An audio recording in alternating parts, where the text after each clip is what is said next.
Yo, gamer in the house. Wait, no. I'm not playing a game. Why?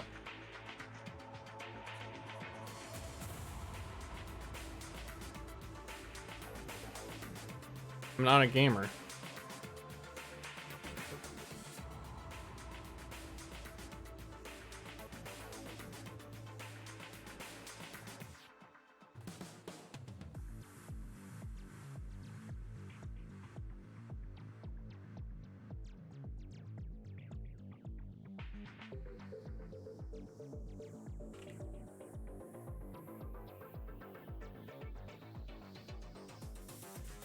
More quotes? What's a quote? Never heard of it. I don't know what quotes are.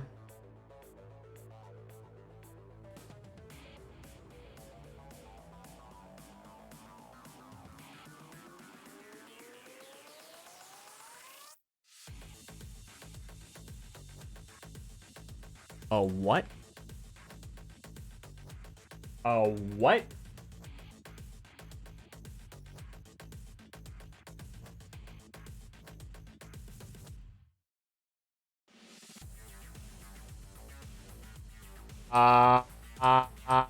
What?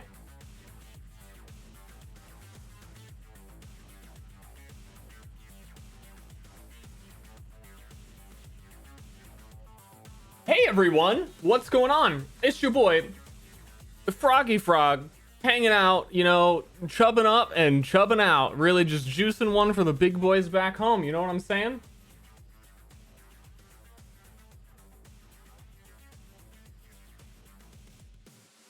Yeah, I don't like to be centered, because then you could see my other table. My other table has garbage all over it. This guy's a fucking frog. I am. His feet, my feet, excuse me, my feet get in my human's eyes all the time, but he's gonna have to deal with it. I wish this camera had a bigger field of view, because this is like all it can do. But You got kids? like, can't see the frog's face. I know everyone's trying to look at the frog's face. And if I like, it's not enough.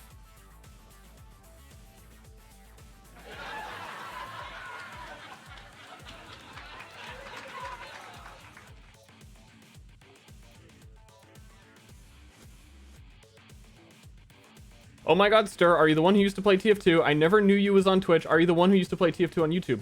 Welcome to the channel.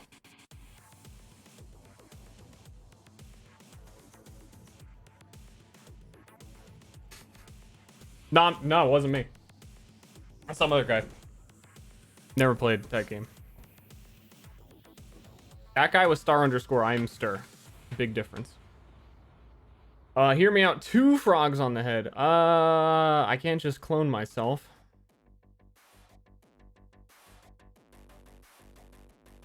I just can't do it. Give me...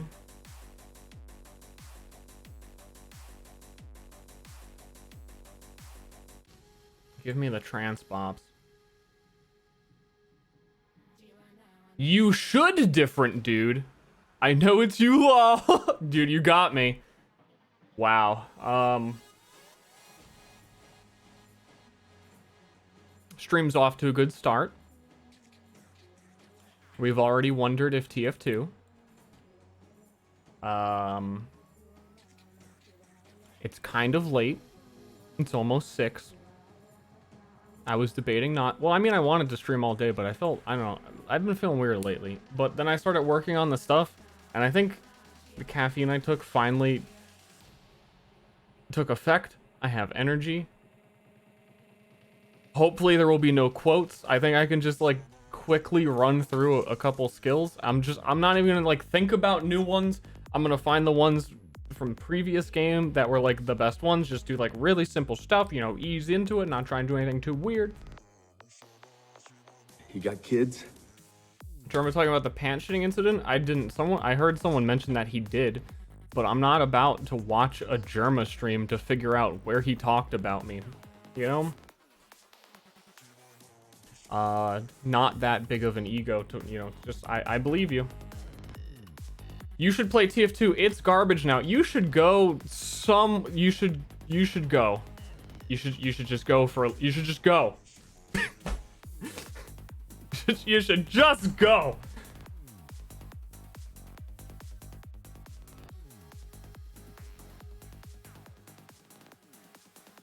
I didn't even remember that there was a clip about me shitting my pants. I mean, there must be. I don't know how that would come up. Should have kept him as a pet. It was a 1-second ban.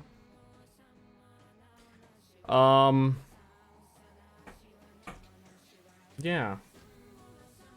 Does anyone have the clip? Would you like to watch the streamer react to other streamer that he is known to have talked to previously about the clip about me?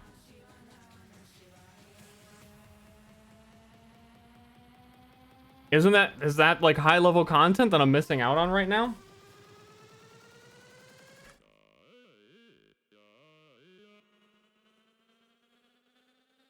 This isn't the playlist I thought it was.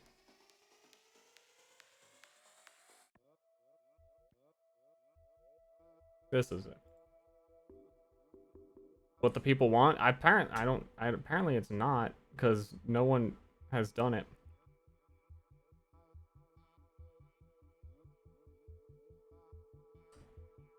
That's the entire GTA RP clip subreddit. Yeah, I'm starting to, you know, pick up on the meta. I'm starting to also realize that's the entire Path of Exile community. One person makes a video, everyone is so fucking bored that they all just like, please, anything. I'll watch their video, fine.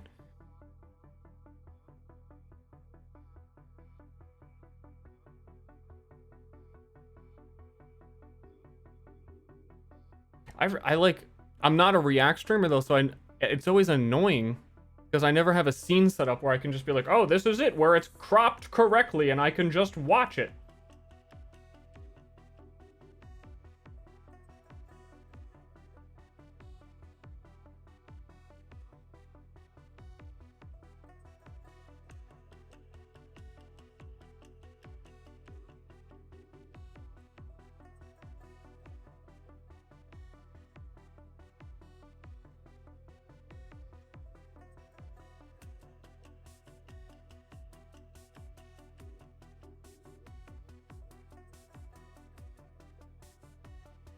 I can't. Where am I? I have to react. Okay, I'm gonna be looking. No, it doesn't work. I'm gonna be. I don't know. React. Streamer, react harder. React hard. Okay. What's that mean? Okay, it's someone playing Resident Evil. Oh, he's like just super mode. Okay, what does this have to do with me shitting my pants? Okay, I don't think this was actually time-stamped, because It's just the... I think you linked me a 5-hour VOD.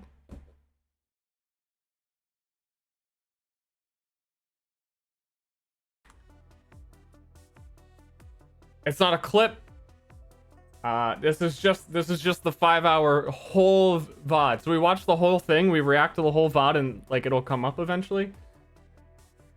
420. Dude. And make sure after I watch this, you all, next time Jerma streams, like next month, you go to his stream and you ask Jerma, hey, did you see that Ster watched you playing a game talking about him? You should watch that clip because he said this about you. And then he'll watch the clip and then he'll go, huh, he did say that about me. And then then I can watch him watching this clip back as he watched it on his stream the next time. And we could just do this forever. Why did this come up? He told this story on stream. Wait, hold on. I'm curious why it even came up. Experimentation, whatever. We experiment. Don't change the subject. There is no more subject. Ster shit his pants live on stream. I don't remember what stream. Didn't get up and sat for like 25 to 30 minutes. I think he actually left the stream too. I think he was like, I gotta go. It was like, alright, I think he turned his stream off. That's it. That's the whole story. There's nothing else for you to know. Oh, he's just There's nothing you need to know for that story. It's over. The story has ended. I still missed it. And it's Germa, so he's probably been talking about this for like 15 minutes. Ah!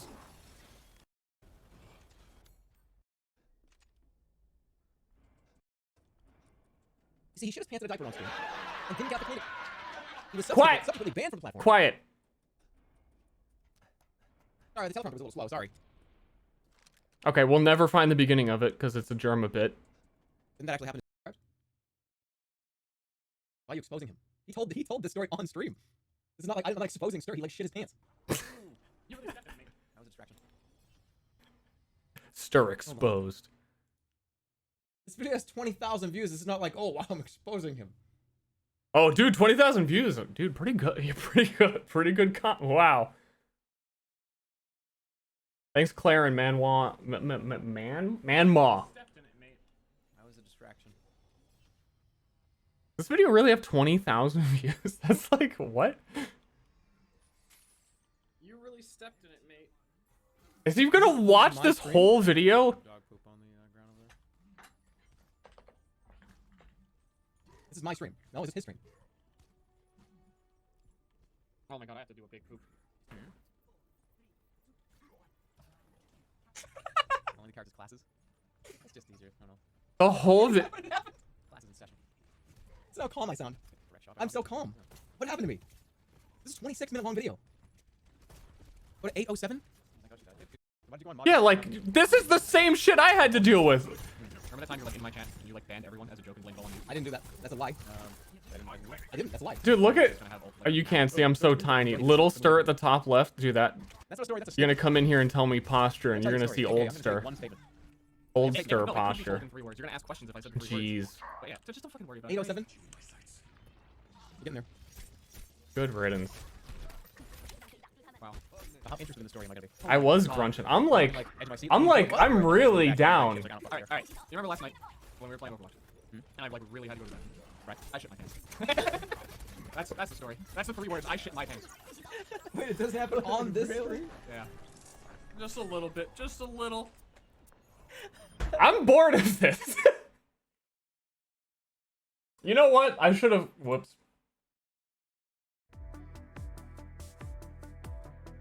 I should have never opened this, and I should have just done like a Germa impression and been like, Germa's gonna open the clip, Ster's gonna say, yeah, I shit my pants, and Germa's gonna go, Wait, what? And then that would be it. Why did I go through this whole thing like something else is going to happen? React, like, there's... Now, Wait, when I was streaming, yeah, when you were streaming. you shit your pants on my stream. Yeah. And that's why you were gone for like 25 minutes. Oh yeah. Oh yeah. Do we have that stream anywhere? He's not even gonna be able to find it. This whole thing, it might as well be a myth. Yeah,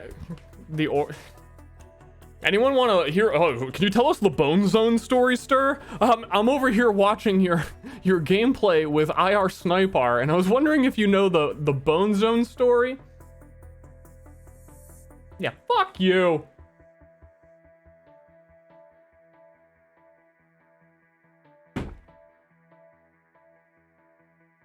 Okay.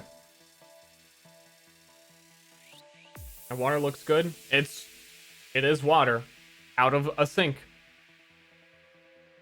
Are we ready to like do things? Do I sit here? Do I talk? Anything else you guys would like me to react to before we move forward and attempt to get things done so that Myriad could potentially be a reality once more?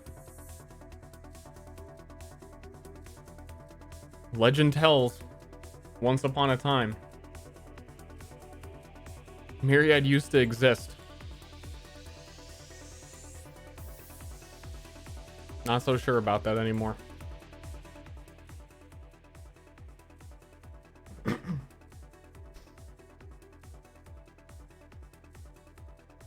Epic react to map tool spaghetti goad. Goad? Wow, that's a... you know, you're really lazily slurring your words when you say goad instead of code.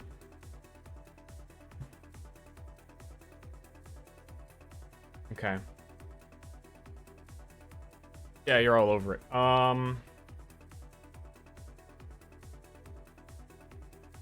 Okay. I spent all of yesterday making sure that simplistic things like this, like just gaining health, have a format so that you can apply health to a character that doesn't create a macro, because everything I'd done up until then was like, give this player a skill. This skill requires them to press a macro. And this one is like just a passive ability. So I needed like a whole list of stuff done. However, that also, I've now entered like the existential crisis aspect of like, I never fully committed or figured out exactly how I was going to handle skill and level progression before. So now I'm in this place where I'm like, when the fuck would a player intentionally select increases to health?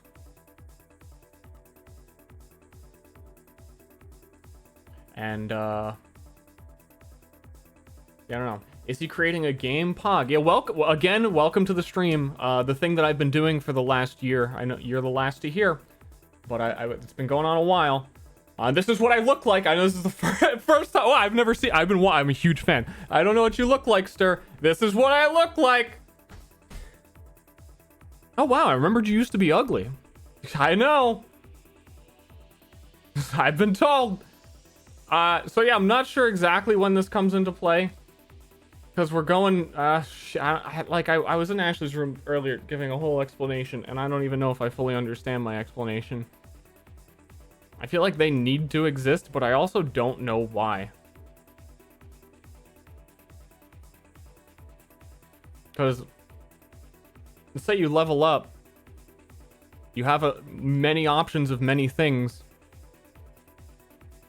Why would you ever pick health?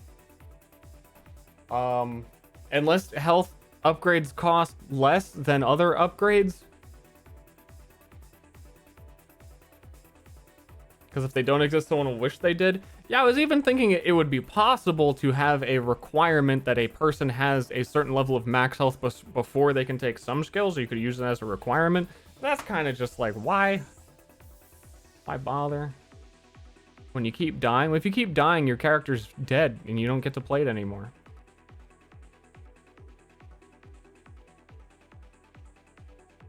I mean, I'm just... It will be really easy to go back and adjust the cost of abilities, because it really just is at this point. Cost. Done. So it really determines, is based on how many points I give people per level up.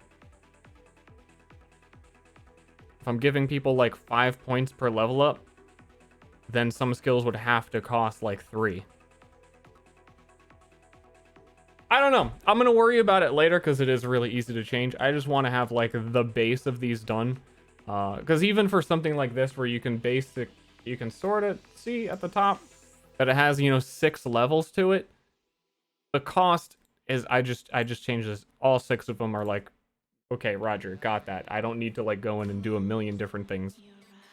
So I'm going to do the accuracy one. I don't know when someone would pick this or why at this point. I know that it makes a lot of sense for it to exist, however.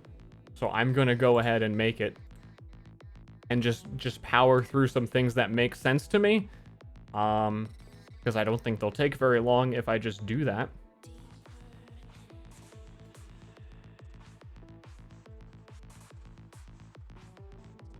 Something about streaming and coding makes my brain just fall apart. I export it macro set, not import it macro set. So I overwrote the macro set with literally nothing. So that could have been better.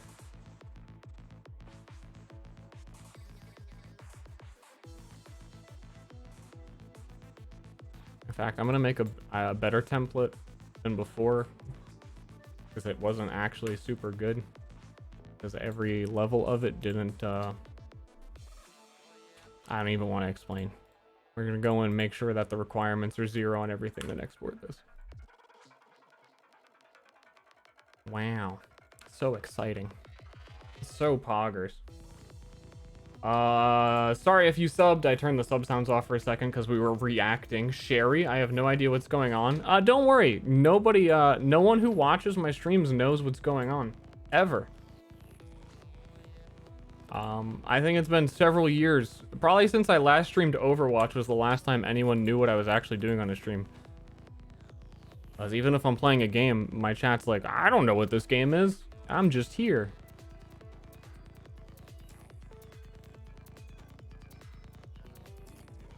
And then, I think most of my views come from people who leave their computer on when they go to sleep. And you just gotta accept your niche, you gotta work within it. He went on a 3-week video game bender that cost him his health, job, and wife. My wife. Do you have a girlfriend? Yeah, dude, you need to go. Dexev, welcome back. 50 months, long time. So I think all we need to do for this, we don't write it every single time anymore. Description of what it is, plus 10 accuracy per each skill level. I'm pretty sure accuracy on the skills is just ACC. I don't remember. Yeah, it is.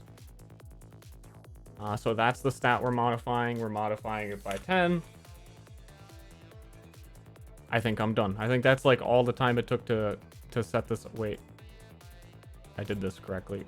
Wait, what? Wait. I imported this on the wrong thing. That's what I did. Yeah, something about streaming code. Definitely an easy way to feel like a fucking moron. Then we test, make sure I did everything right. Now cost to learn, I always keep forgetting to put these on. I'm just gonna put everything at -1 for now.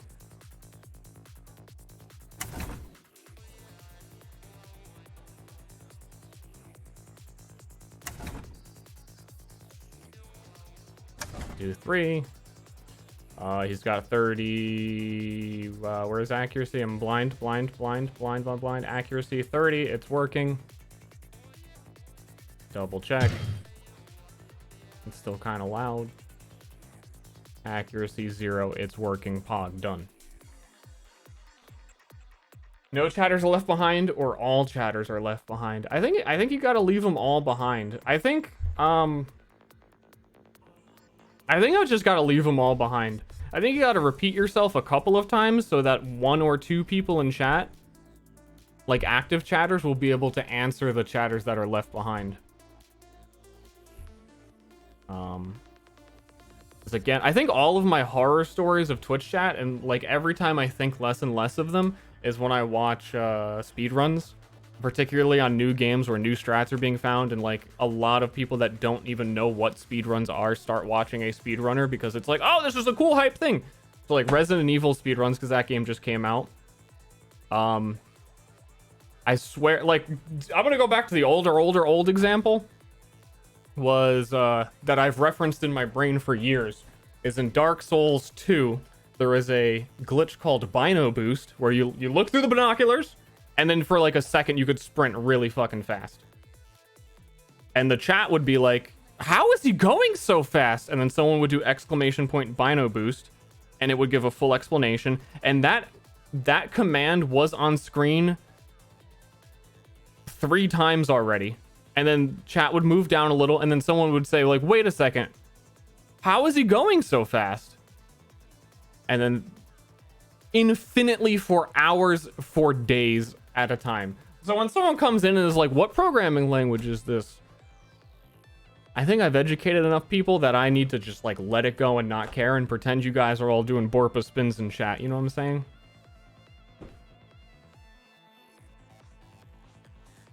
Like, because at a certain point when you answer those people over and over again, like if you're the actual streamer and someone you read in chat, like, how are you going so fast? Oh, well, it's a thing called Bino Boost. And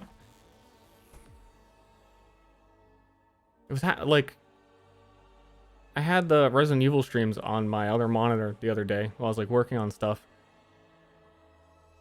watching Distortion, and his split timer broke at a certain point, and for the rest of the run, every 30 seconds he would just say, respond to his like more active than usual chat because it's a new game, be like, yeah, my timer broke, yeah, my timer broke. 30 seconds later, yeah, my timer broke, yeah, don't worry guys, my timer broke. It was I had to stop. I can't listen to this shit anymore. I saw that it was without end. It was absolutely without end. So you have to value the viewer that actually stays and watches rather than the person who shows up every 1 second. But how do you get someone to keep showing up if you don't explain to them every 10 seconds that your timer broke? I don't know. I don't think, anyway, get back to what I'm doing. I don't think Quick Attack is doable right now. All the ones that I've actually finished, I'm like moving up here. Even if they don't make complete sense to me, I'm just like, I gotta get these done. Caffeine kicking. Gain 2 move. That's easy. 2 move is a lot for like a skill point. Well, I guess like, I don't know. I am gonna have to have more granular cost. I can already tell. Because I really was thinking of giving 2 CP per level up, but if you only give 2 CP per level up, then you are never gonna choose these like kind of like, yeah,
with like different weapon targeting. So like great swords would be hitting potentially up to 3 enemies, and longbows have like a penetration stat, so they can like hit multiple targets. I could easily do it per attack. I'm really just thinking if I want to include that skill. Basically pen nib. Lol. Because then the player themselves, I'm thinking I don't know that the player would actually know when their 7th attack is. Which is my only... I don't have a way in map tools to show that. So they would have to... They would have to keep count themselves. I'm gonna think about that later. It's kind of quirky though. Also, like,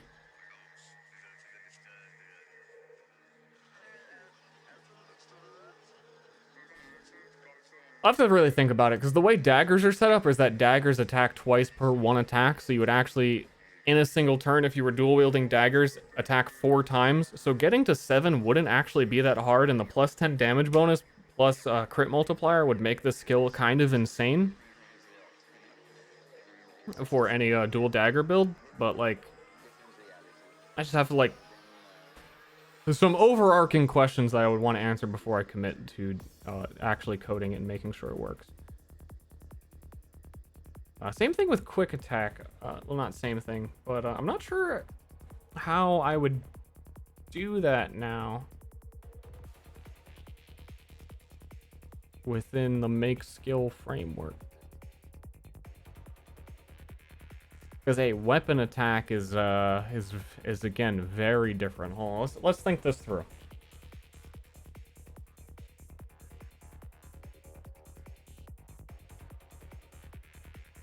I don't think I can do this. And like, I don't think I can do this with coding. I can make it a skill that just announces I can make an attack, but then I would have to... This one is... I'm not thinking on today's stream. Don't, like, if you see me thinking, we're just pushing through.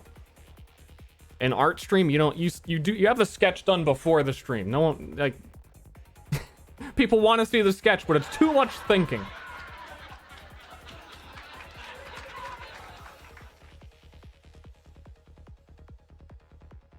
Until they get their 7th. No, internally I can keep count of when their 7th attack will be easily. And I don't want to have the player press additional buttons every attack. Hey player, make sure you don't forget. The whole point of this entire system is so that players can forget. So to add like, don't forget to do this before you do this is the antithesis of what Myriad is. This one too, I don't want to think about it right now. Take a double turn. I don't want to think about it. All these, I don't want to think about them. Reactive, gain +1 reaction to use each round. This one's pretty easy to set up.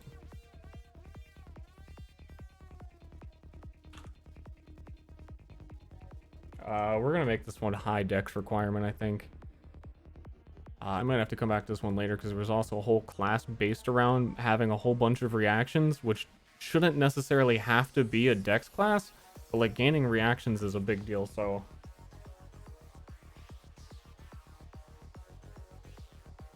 I'm gonna make the first one 6 dex. Because also it's easier to get stat points than it previously was.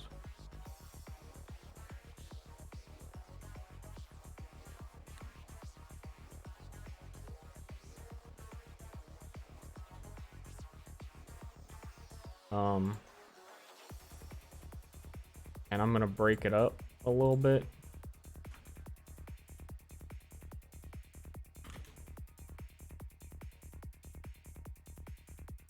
Oh shit, can I do it that way? Oh yeah, I can. Okay. I'm learning. We're gonna have 2 skill levels, and the second one's gonna require 8 dex. I have to look this up again because even before when I knew better, I can never remember if the property is max reaction or max reactions. I'm pretty sure it's max reaction.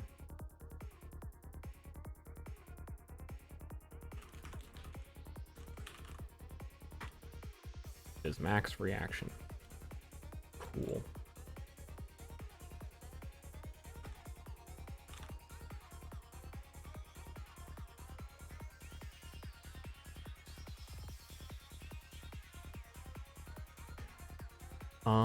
You know what I need to do?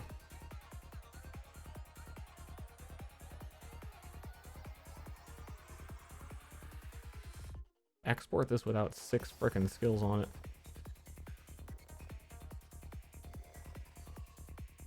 Commission make all the skill icons yourself? No, I purchased them. There's like a bunch. No.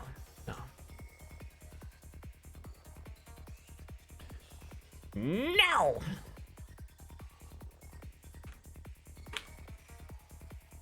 Acquire 6 decks. Acquire 8 decks. And also I like, it's totally unnecessary. But like all of this doesn't actually need to be here. Different things, absolutely. I mean, so for instance, you have Shiva, who's the lord of the dance. He's also the destroyer of the world. Some part of me feels like it would be nice to clean these up and make them really concise, and the other part of me, Maybe the energy that why? there is something in the earth. But it's like now that okay, just this once, I'll use my true strength. Let's make sure this works again. Which is real, who knows what, you know? And John, it's a separate reality. Test does not have enough dexterity. I mean, for them, the sun and the moon are completely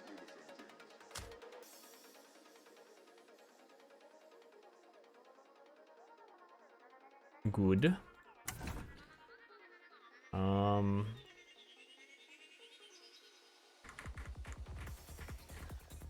Max reaction went up by 1. Max reaction went up by 1. And it refunded it correctly. Done. PogChamp. Any major setbacks? Oh, like accidents? No. This whole skill progression thing has been in itself a huge setback. Of just it's taking way longer than I thought it would, but nothing has catastrophically has gone wrong. It's just been tedious and hard. What's it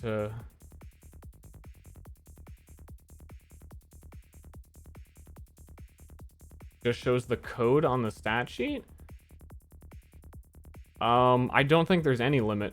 I don't know what you're referring to, because that has never happened to me. Unless there was a specific instance you saw that. Quotes. Yeah, quotes just suck. They're not... They just suck. Barrage. As a reaction to damaging a target, deal 1/2 of that damage to other... Okay, that's really... Again, thinking about these is really complicated, because if you're using a bow, as this is kind of meant to be, but not explicitly, with an attack before, you could only ever attack one enemy. So if you use a greatsword, you hit 3 enemies in front of you, Barrage would target the last enemy hit the way I had intended it to work. But now that you can hit multiple enemies, you personally won't know what the last one hit was. So it's this really weird gray area. Yeah, thinking this is getting cringe. I do need like an answer to how like things like this are working. There is internally... Maybe I internally need to have a list of all previous targets targeted instead of last one hit, and then start using that.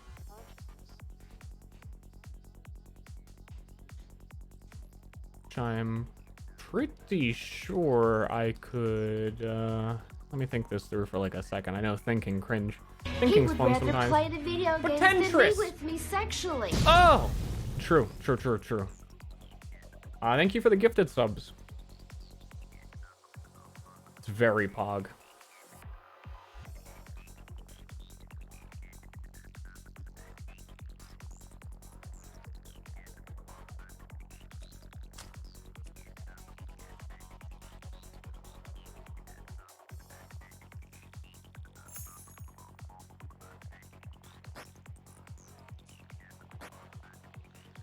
My hands aren't full game. Fuck you. Who coded this shit? Actually, oh, did I roll a... I rolled a big weapon. My hands are full. Who coded this correctly and intelligently the first time they did it? So the psychedelics or entheogens take us from the science to the spirit. Next you broken table as well. Dude, we got chair sit, we got broken table. We're gonna have a fucking full set of furniture in this channel soon. So within an attack, we generally get target names as a variable, which is the list of all the targets. And at this point, within every single macro, I'm pretty sure I could do a JSON set library token property to create a list of all the target names. So that would always be the last list of target names, because when after you do the attack and then you click your reaction to do something, you have the list of target names as kept. Which is kind of what it does now, but it only does it for individual targets based on each attack, because attack macros are still separate.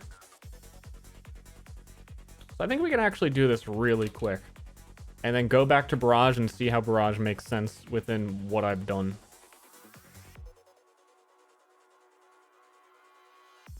So we're gonna pop on over to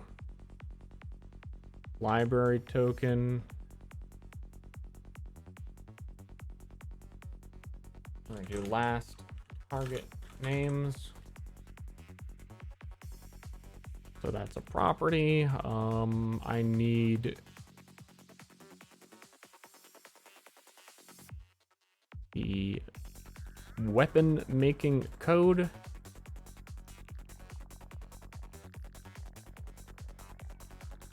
Which is not this. Oh, where is that? Dude, making weapons is broken up into like 3,000 different pieces of code.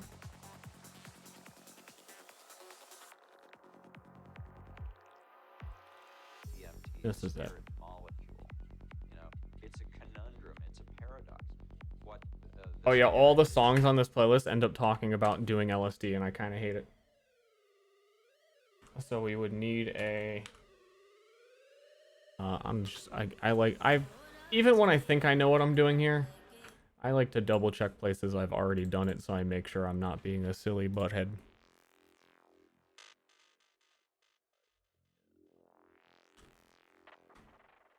You know, this is not a thinking stream.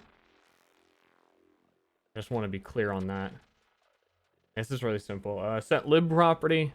Last damaged, which we did last target names, and then we just set it to the value target names.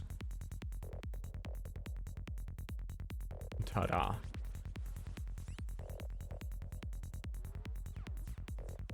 So now when we generate a weapon, it'll include that.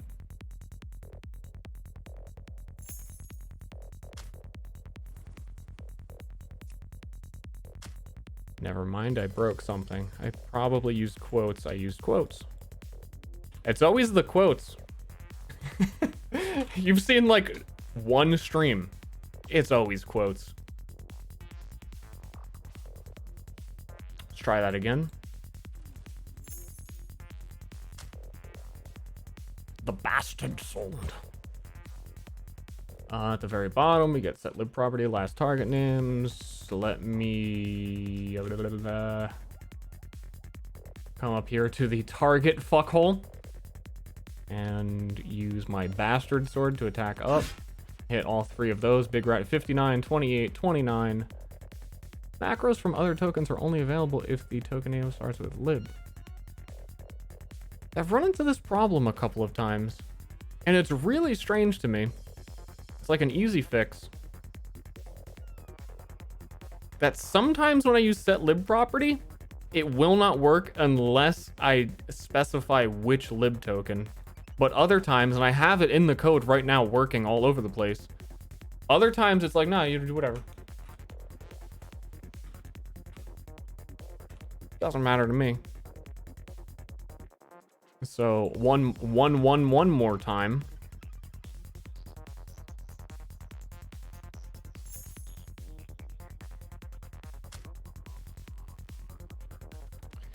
I fucking used I used quotes again. It is so hard to remember where and when because the like code format hides that it's within quotes because of blah blah blah blah blah. One more time. Sword. Two-hander.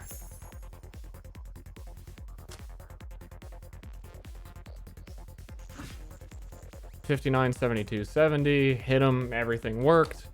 Double check on the lib token. It was 59, 70, 72. Okay, and now we have on here Big Rat 59, 70, 72. So it knows on the last weapon attack, those were the potential targets. Where that might become problematic. I want to see what it does here. Thank you, Cole the Hitman. Is this where I put the monies? Just keep dumping money right in there. Thanks for the sub as well. Just dump it, dude. In the case that someone would want to use a bow and arrow,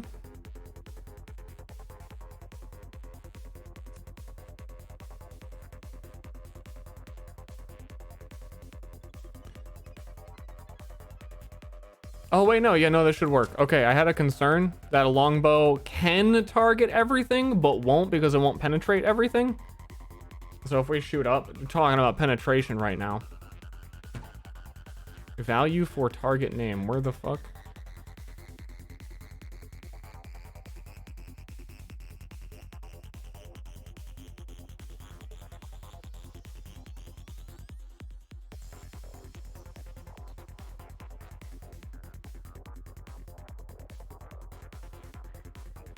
In my attack AoE.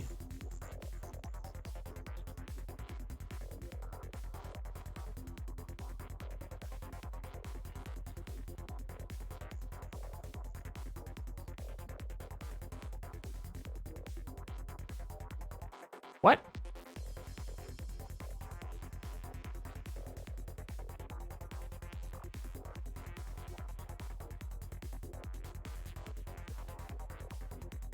It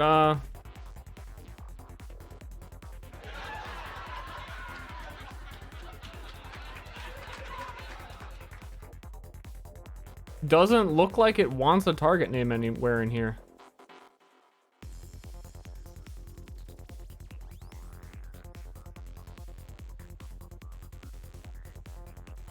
Someone can watch beginning to end. Command should be Myriad VODs, and it's on a archive channel. Drill Talks, thanks.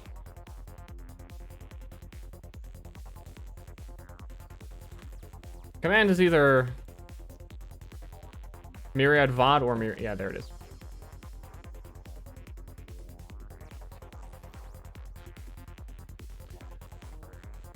Look at me thinking right now. See, we didn't think we were going to solve problems, but if you try and make anything in Myriad, you have to solve a few problems.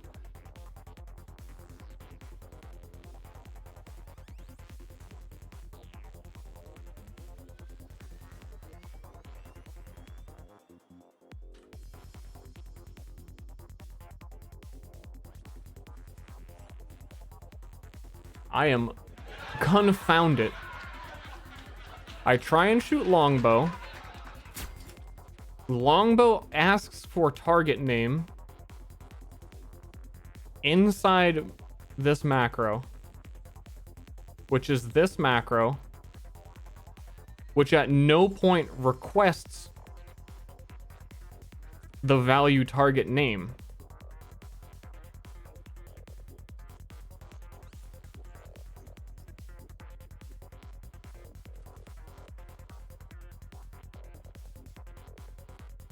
It's actually in the bow macro. I mean the trace should be correct. I don't know why you're doubting it.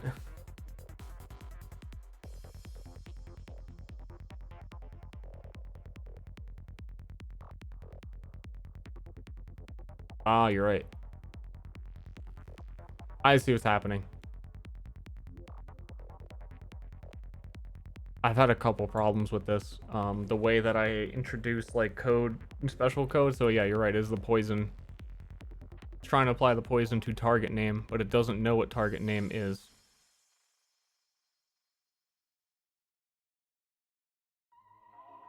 That is I'm gonna come back to this later. I've had a couple of issues with this. And I think I fixed it in 1 or 2 places. I don't know. It's been a fucking... So let me generate a bow that does not do weird things.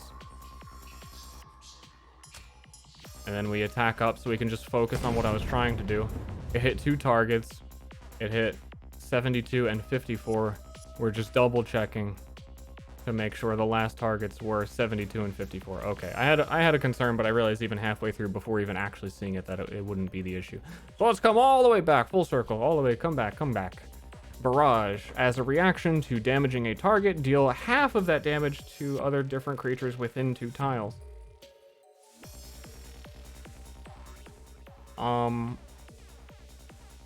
We now are certain, we know even if a weapon hits multiple targets, that we have a list of all of those targets. So as a reaction to hitting targets,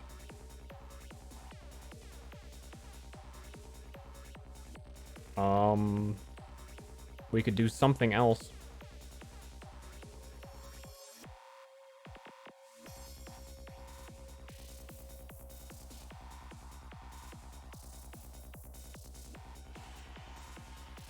I can't do things now like attack them again within a macro. I could have the skill just say to the player, attack them again, and then like me as the DM say, like, go ahead, do it. You use the skill, now attack again. Yeah, not sure what to do there. We're not spending today thinking. Today, not a thinking day. I think that one, like, I still want something like this, but I don't know explicitly what. Geez, I gave away to just as a skill gain 1 defense. And no one took it? I guess no one was like dex stacking. 8 dex is not. I think it's easier to get now. I forget. Humans gain +6 to any stat. So no, you'd have to basically get dex another way to even be able to do that. I'm gonna have to relook at some of these values, because that's making me remember that the reactive 8 dex is kind of a big ask. Epic Amused, welcome.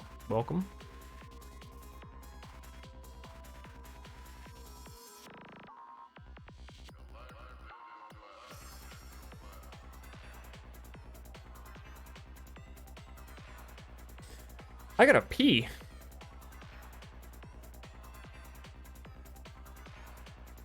Anyway, let's do this really quick. Requires 8 dex. Gain +1 defense. Wow.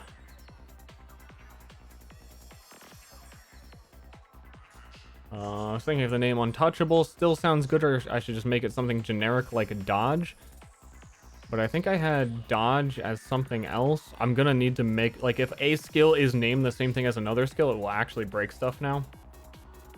It's fine. I can adjust things later. Passive mount 1. There are like 6 things that determine defense. What is the right one? Defense.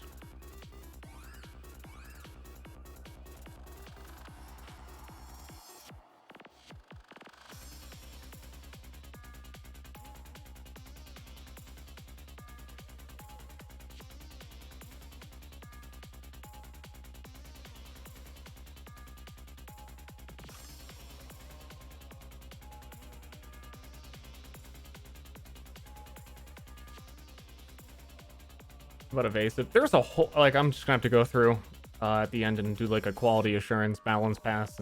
Usually, like, I'll get a whole bunch of stuff done and then reread everything I'm done, and at certain points just be like, what the fuck was I thinking? As it makes contextual sense with everything else. So It's also my dream to color coordinate things with the icons that these have. But that's a huge pain in the ass.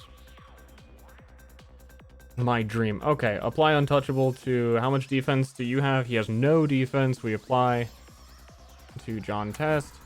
John Test now has low defense. We remove. John Test has no defense. It works. It just works. Though we keep forgetting we have to actually write in 8 decks. There's also another thing I was unsure if I was going to do. I guess as a point of discussion. There is the ability to require players to be a certain level. Oh, that's not in here. I just have to write in, like, R level 1 for it to require level 1. I'm not sure if I actually want to have that anywhere. Maybe within spell lists only.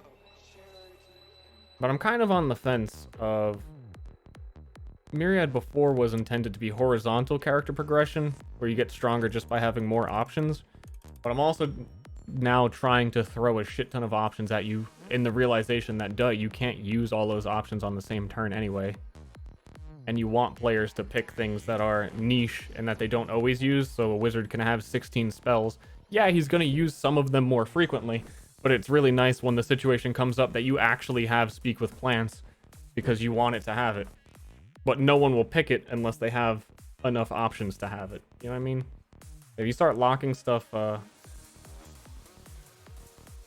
in that environment that I'm leaning towards, it makes a lot more sense to gate things by levels a little bit. Too good at low level with no level requirement? Well, the way I'm trying to do a lot of the actual spells are to scale them based on 2 stats, which are currently called Occult and Opulence, and there's also a bonus damage stat, which is basically the same thing. That as you level, you will gain Occult. And then your spells will get better, deal more damage, have more range, whatever the specific benefit is, as you gain more Occult, which is going to be level locked by progression, and if you have like an item that gives you +1 to Occult. So if you select a really good, like if you select Fireball at level 1, your Fireball is going to do level 1 levels of damage. It's not going to instantly just fucking vaporize everything.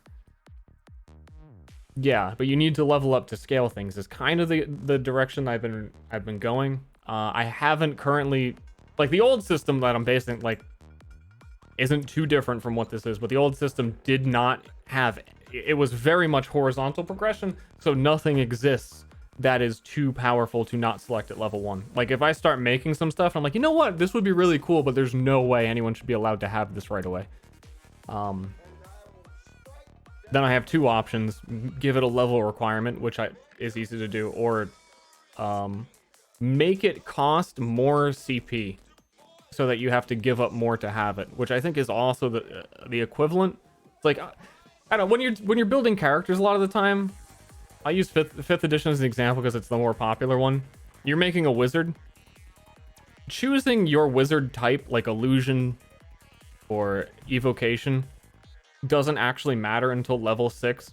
So you're designing a character that you want to one day be level 6 so you can do the thing that your whole character was like, you know, I've always wanted to make a necromancer in 5e, but you don't get the cool necromancer skill until 6th level. And this is a lot more prevalent in Pathfinder, where a lot of the coolest things in the game are level 8 or 10, and by the time you hit level 8 or 10, the campaign ends. So I've always really wanted players to be able to get what they want immediately, even if it isn't as strong. Like, thematically, they just freaking want it. So I'm gonna try and avoid level gating things too much. I'm gonna run to the bathroom real quick. I gotta pee real bad. I've been chugging water like crazy. Hold on, I'll be right back. Origami Nemesis, I'll be right back.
trying to make early game not suck.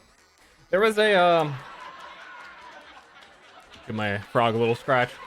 Kepler, thank you. There was a build that I mean, there was probably a million builds I wanted to play in Pathfinder, but there was one that I kept coming back to a couple times, and really just couldn't justify playing at it because it didn't activate until like level 6 or 8, and we were starting at level. I think we were doing like a campaign start at level 1, which is pretty abnormal for Arcadum games. You just start at like level 3 or whatever. But I did not want to wait, and it felt like a lot of times players have the fantasy of their character in mind, even if they're level 1. They feel like they're making like a powerful dude, even though like they don't have the skills yet. They still want to feel like they're doing that. And at level 6 or whichever level it was, it's a Pathfinder build so you could actually eat and swallow people. Like, that's all I wanted to do, is like be a fucking giant dude and eat some people. But it just took too long. So I didn't do it. And it would have been a lot of fun. But you know what? It wouldn't have been fun for a couple of months, and then I would have played one combat where I ate someone, felt like I did it, and then it would have the game would have been over. So shit.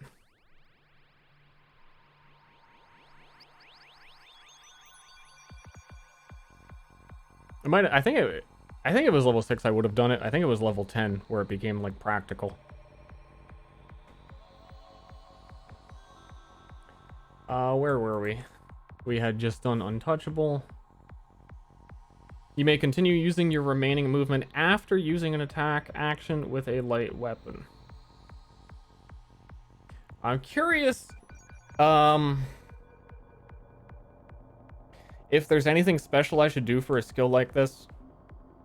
It essentially is all on the player to remember that they can move. I'm not coding in anything relating to movement.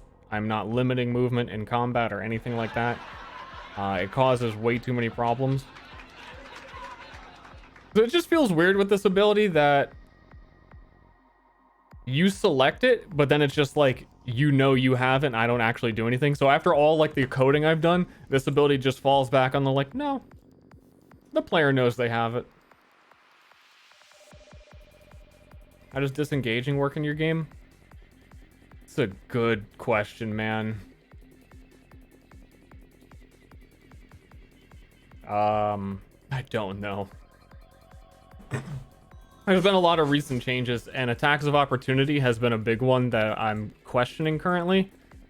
Let me show you the example why. This is a mace. You can choose one target in the area, and it attacks on diagonals. And then a lot of weapons. A short sword. Choose one target in range on a cross. So what if these two people are fighting each other on a cross and on a diagonal, and one of them can't actually target the other person? How does disengaging work from them? I like inherently don't want you to just walk away for free, but I had some discussions and thought it over a lot, and I think I'm probably just gonna remove attacks of opportunity, because there's a lot more going on that restricts your movement, and the way the flow of the gameplay is meant to feel a little bit more like a tactical RPG, like Fire Emblem kind of thing now, rather than... He went on a 3-week video game bender that cost him his health, job, and wife. Yeah. Myriad Hindemith? 1895. Thank you, welcome. And Stokes, Lahoma. My only concern was that enemies declare their action. And if an enemy declares that they're going to attack you and you just walk away, that can be like really strong. Because then you're crowd controlling an enemy really hard by just using your movement, which I don't think is that much of a bad thing. Because that's just like the tactical choice that you made, and you know what's going to happen because of it, and having the clarity of that moment, and like maybe moving away did negate what he was going to do. That was kind of the intention of declarations, is that you could abuse enemies in that way. It's just a really weird gray area right now where I'm not fully committed in any particular direction, which is unfortunate, but I'll figure it out. And then, yeah, we could do something like that. But also, the reason this skill is relevant, if you're unaware, after you make any action in Myriad, you stop moving. So it's not about disengagement. It's about the fact that even a bow is a light weapon. Or short bows are, I think. They should be. If they're not, I gotta do that. So this is just in countering the fact that normally you'd have to stop after you make an action. But if you want to declare and attack, it gives...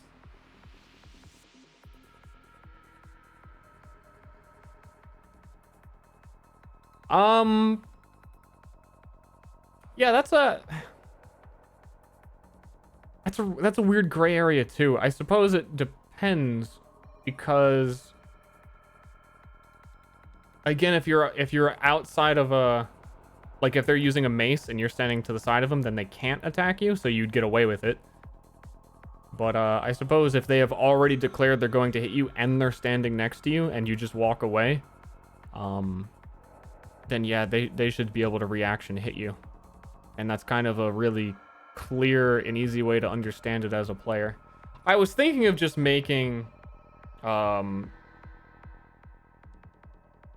enemies have a bunch of different reactions, not explicitly attacks of opportunity, so there would be more things for them to do with their reactions that are a little bit more clear within the system. But also declaring what reactions an enemy has available to them is nearly impossible, as I've found out from campaign 1. Kind of like I've never actually played a Fire Emblem, so I don't know.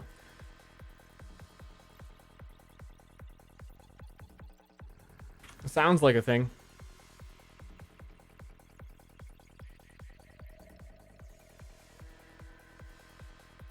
After you make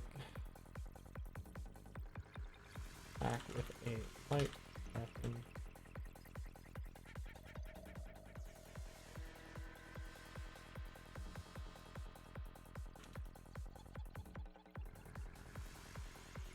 Okay.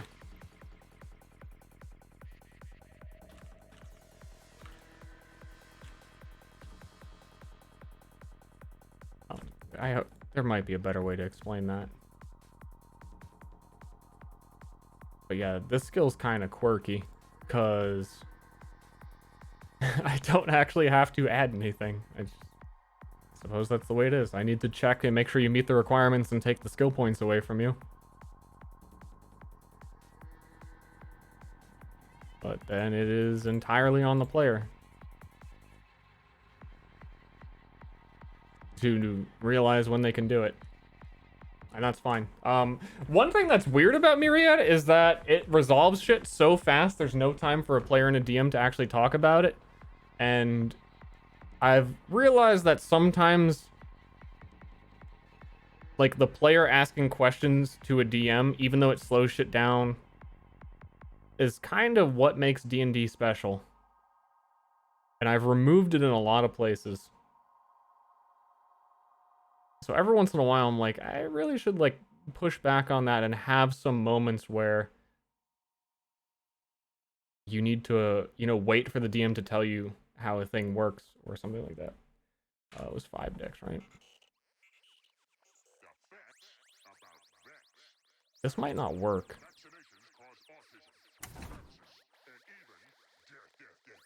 Death.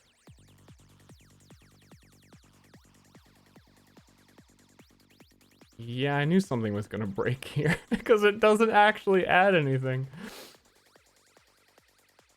So let's try to remove something that doesn't exist. Because it has apply skill effects. Doesn't need it. Take that out. And then remove skill has... is expecting...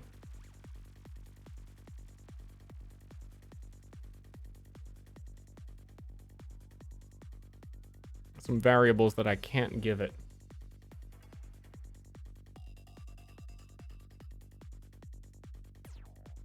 Hold up.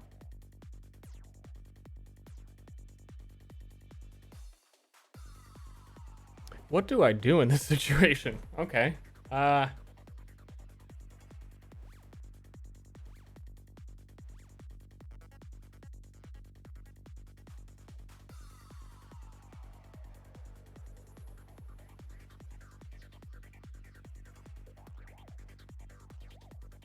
This is weird. The least complicated thing possible, and I'm just scratching my head like, wait, what if there was no code? Wait, what?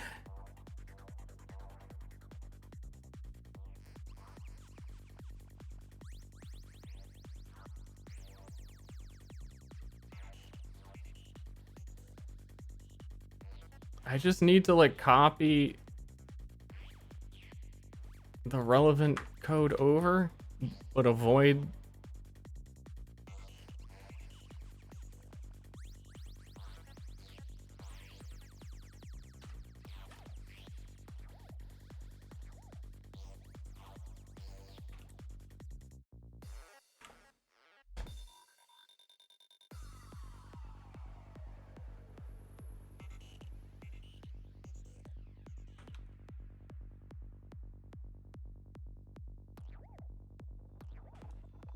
Kinda weird though.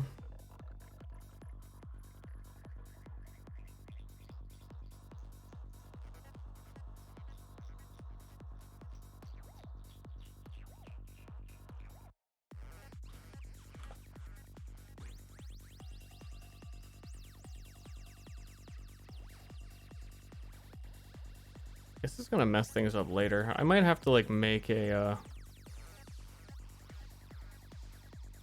function to handle this later so that it can be a little bit more universally used without having to shit all this in here. I'm trying to keep the amount of text down in each thing to a minimum. I don't know. Sometimes map tool worries me that if I don't do things like that, it'll bite me in the ass later. But then I think I underestimate that computers can process a shit ton of stuff. But then also, I feel like I coddle map tools and I don't want it to work too hard because it's map tools. And it just worries me.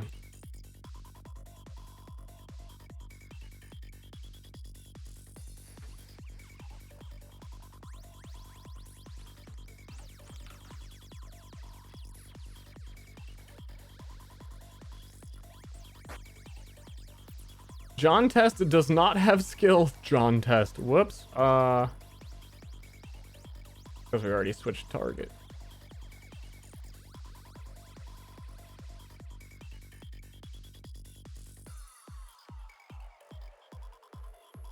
Because we already switched target. Yeah, I need like a fucking template for this so I don't get caught in this loop ever again. So I could just copy this in the future, but it's still like... Yeah.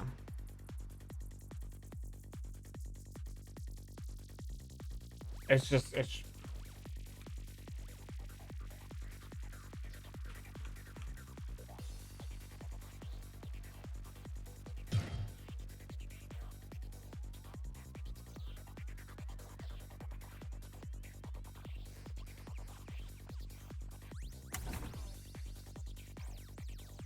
It works. How goes the Myriad? It's going. I already have a full party for my upcoming campaign. Pretty much. Yeah. I think they'd all kill me if I didn't invite them. Also, because I've spent like a year making this, I kind of have to have big streamers in my games. Otherwise, the time spent, it doesn't do anything, you know? So yeah, we're only looking for 10s out of 10s like Arcadum. Feels bad. To learn this system? What do you mean learn? Like learn what exactly? I made all this. So it's taking a long time. XQC Pog. I said I need 10s out of 10s. I didn't make, this is map tools, but like all of the coding that I'm doing, I made. Map tools is like a pretty much like open source blank slate. Nothing works unless you make it work. Which we played in when we did the desert campaign. So if you remember how bare bones stuff were, like we were still typing in chat to roll like, oh, you know, D20 plus 1 because my charisma modifier, okay. And like it would roll it like it's still just that, but it's elevated to the next level. Heaven or hell. Ready? Rock. Or something.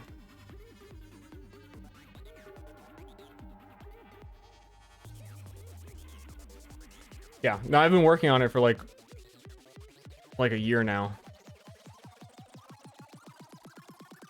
And I've run one 12 episode campaign. Huge payoff.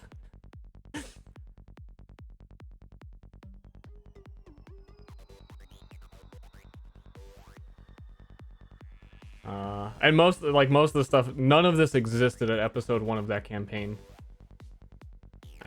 I just sort of learned how things work along the way and realized what I could make it into, and have taken the time to do it, and I hope it pays off. And that it's easier to run games in the future. 'Cause wouldn't it be weird if it was harder?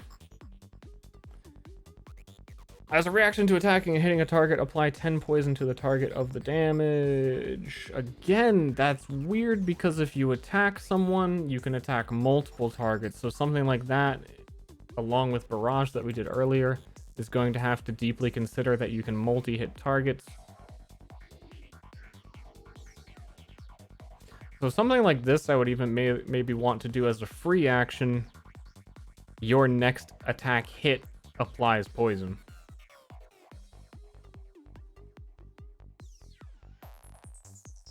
Then it would have to cost adrenaline or something.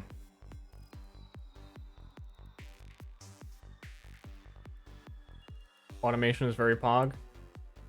Oh no, it's not the wording. It's literally the system has changed so much that doesn't work anymore because attacks can multi-hit and it's weird. Yeah, if you haven't seen too much of this, Cole, it's fucking Gee Willikers. Still, I think the biggest thing that I'm surprised I even made. So like, to think about it in the moment now, to go, oh, let's make this feature. I would slap myself in the face really hard for generating loot. Where you roll rarity. So the rarity was a 9. It's not magical. 9 out of, there's the tier list. 9's as shit as it gets. And then it rolls random loot. That is... like all of the text is, we'll say procedural. Procedural sounds really good. And then all of these stats are randomized based on the quality. So the quality also determines what it says. So like eroding fabric, it wouldn't say eroding unless it was actually a broken item. Like I'm pretty sure if we can get... if I can look like I know what I'm fucking talking about for a second. Brass chainmail. That's a really shitty one.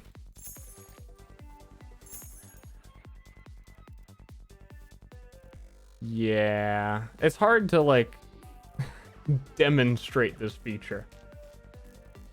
But, it's fucking cool. And then you actually get the item on your character. So like he got a heavy shield, he gets the heavy shield, it shows the tooltip, it explains what it does, you put it on, it actually does all that shit for you. And yeah, it's really intricate at this point. Where things like the dirty trick maneuver +2 successes at this point is also like an additional stat modifier that rolls on top of, where that you have a chance to get depending on how quality the item was, that you're not guaranteed to get that. And then each item itself has like, it's like, when did I find the time? Like, why does that exist? I don't know. I'm very glad it does.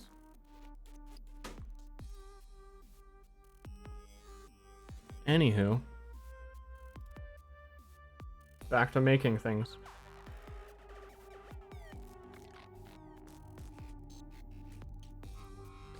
Where I randomly drive to go to the wiki for the stats of the item. It's annoying as fuck to see.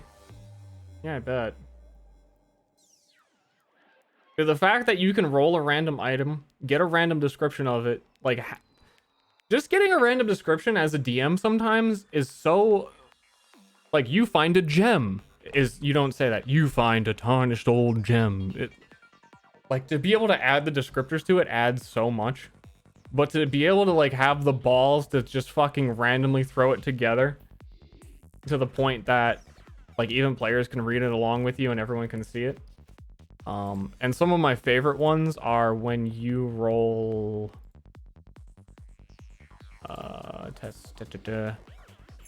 when you roll like really magical shit, then it adds some really bizarre descriptions of like let's hopefully get a good one. There's a lot of really fucking stupid Mad Lib sounding ones, so I hope we get a good one.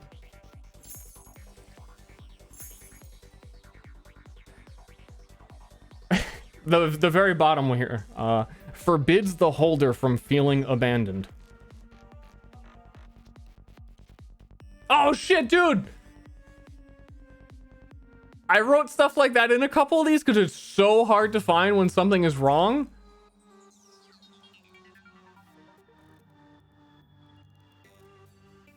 Fog! I found the error.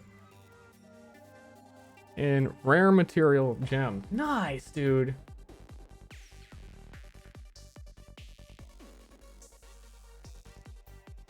Well, I'm gonna take a screenshot of that so I can find it later, because I think that might actually be like a multipath weird thing.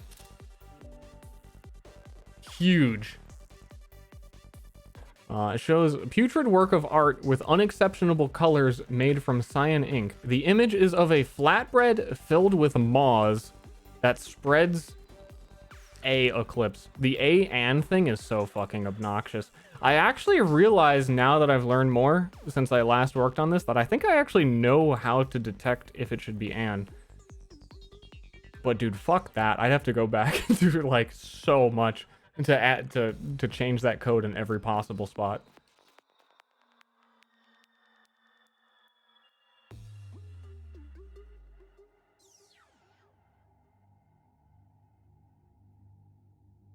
Anyway. Why not just make it ambiguous and do a and? I could, but that looks really ugly. Obnoxious to code in. I think in those scenarios it might be more obnoxious than I'm currently thinking that it is. Because yeah, I'm generating a word. And then I would have to figure out the text. Yeah, it might be just because it's all, yeah. This is not a thinking stream. We're done thinking.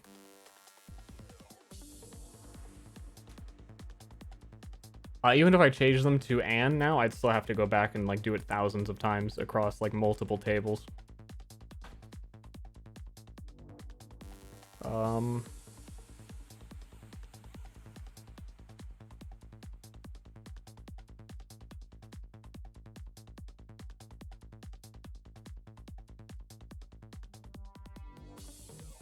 not sure anyone would ever pick this.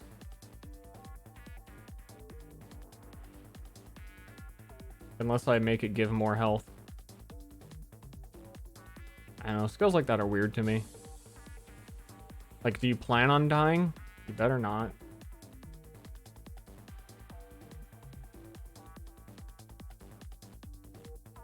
The silent consonants?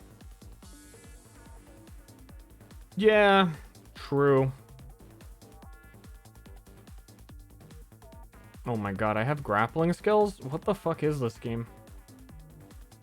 Online, Marcel came across as a great and powerful warrior. In real life, it was a different story. Someone should be paying you for all this work. I know, right? I have a Patreon. But thank you. Appreciate it. I'm not sure how combat maneuvers work anymore. That also changed because I changed how skill checks work. And skill checks and combat maneuvers were basically the same thing before.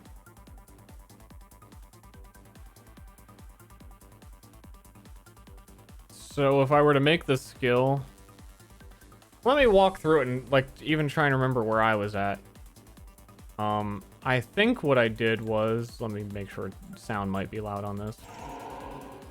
I get this bug sometimes where it like one of them is cut off and not size correct, but it's technically not. Like you see, I touched it with my cursor and it fixed it. I don't know. Let me try and remember. This guy's got 3 decks. So why am I rolling 8? That's super weird. Okay, the way skill checks work now, I think the only thing that I changed is that you always roll a minimum of 5. Even if you have 0 dexterity, you will roll 5 skill checks. To make it so that you don't just like, you can't do that. I always want the feeling that you could potentially roll 10. So even if you've got 0 dex and I'm like, dude, this one's rough, I want 10 to feel like the point where it's a d20. Like I rolled a nat 20, DM, give me what I want. So you could get up to, like, on average, a high stat for human would be 6. So if we're rolling, this guy's got 6 in. Yeah, when like something like that happens, obviously you're just the smartest person in the world. And that should be clear. But I think with 6 int, you actually regularly will hit 10. So I have a little bit of figuring out to do, like, what the... Oh, this is happening because he's got fucking 20 luck. Yeah, I was like, this something seems off.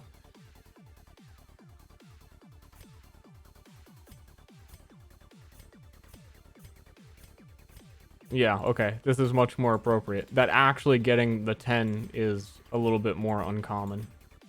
But still common enough that if you hit 10, that's like, okay, you fucking D20'd, you did it.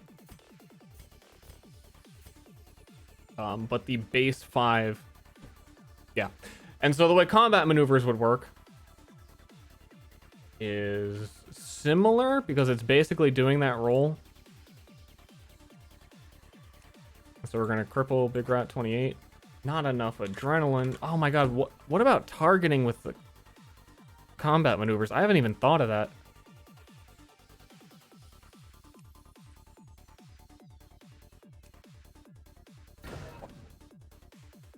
The same results are in there that I rolled a 6 out of my potential 9, which I'm not sure why it's... I think maybe I didn't give combat maneuvers the base +5 where I did for stats. That's probably what's missing. But yeah, it's just an opposed skill check that just like does it and shows you really quickly. Vampire the Masquerade use. I've never played Vampire the Masquerade, no.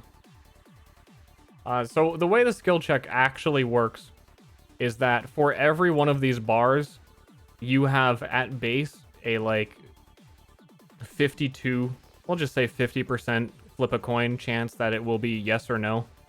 You pass or you fail. And then it's the amount of passes is the amount of successes. So because I have 3 decks though, I also get +3 chances to succeed. They are all the same. So like for all 8 of them, 50%. The bright green ones though, there is like a small chance that it's like a 2%. No, it's 5% chance. I'm pretty sure that individually each roll can generate 1 additional success. So it is slightly favored in giving you more. And then if you have luck, which is its own stat, when you roll and you get the yellow ones, that is increasing the chance that you gain an additional success and represented by the yellow bars. It's a lot to explain and sounds kind of weird. I really just want a simple thing that like demonstratively displays, like, to explain all that to someone sucks, but to just go, did you reach 8? This is a DC 8 check, dex roll. You got 7, you failed. Like, you don't need to actually tell a player all of that.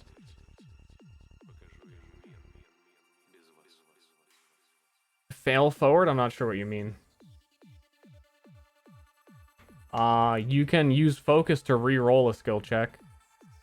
So like there's still like no clean way to do that, because I have to kind of go in and make sure that I go modify, okay, -1 focus, okay, go for it. Roll 7 again. Fuck, dude.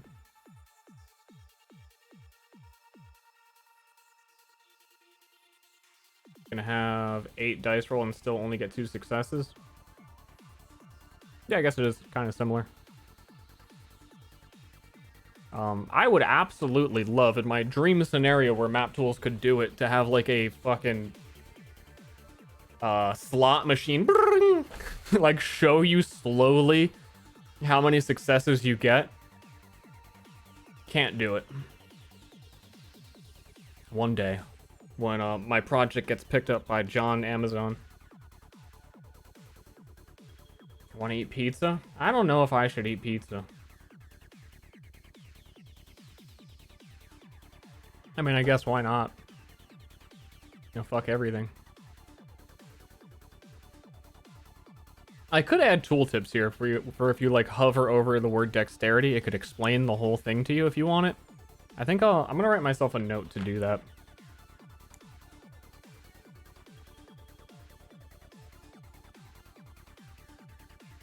Like having tooltips as easily accessible as possible in every possible place, and it doesn't really help viewers, but getting people to play the game and having I don't know, a place where I can get an example.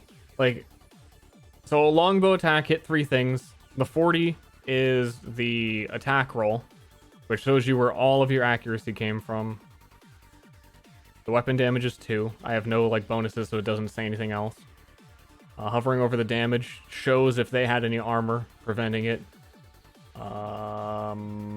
Like most things, when you hover over damage, it's telling you again, just in case this shows up without showing the name beforehand, like who you damaged. Yeah, I try and give you that info. And even hovering over the weapon name gives you the actual base type of the weapon, which isn't correct right now for bows, but bows aren't finished. Because you can get some really weird-ass named daggers, and you might not be entirely sure what weapon type it was, and it matters. It matters now. But yeah. So, like, especially when characters get stats thrown on them, and like, you gained blight! Like, what the fuck? You need to be able to be like, okay, shit's an ailment, characters blah, blah, blah.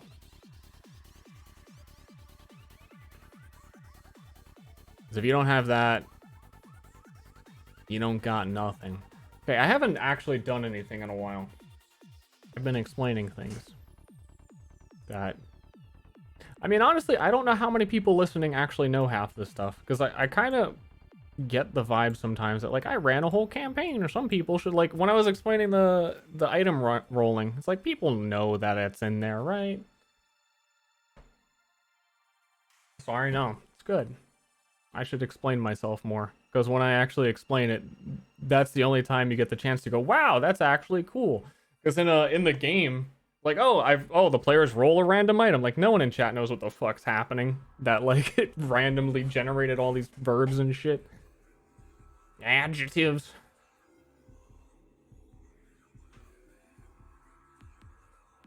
I think you can add on map tools that would show those tips to viewers. They're too long. So previously within the layout for the stream at the top right, I was kind of having a rotating GIF that explained game mechanics that I might bring back, but I might need it for chat now. I'm really not sure. Because the whole chat plugin thing I was using is up in the air.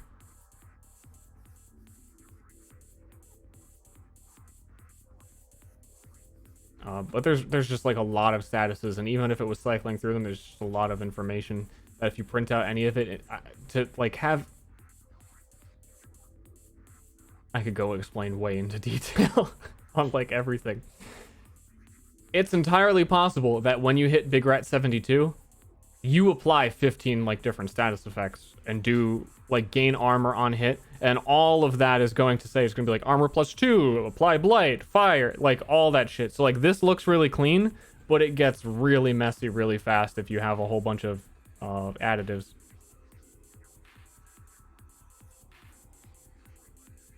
Object-oriented programming? I'm not a programmer, so I don't know what that means.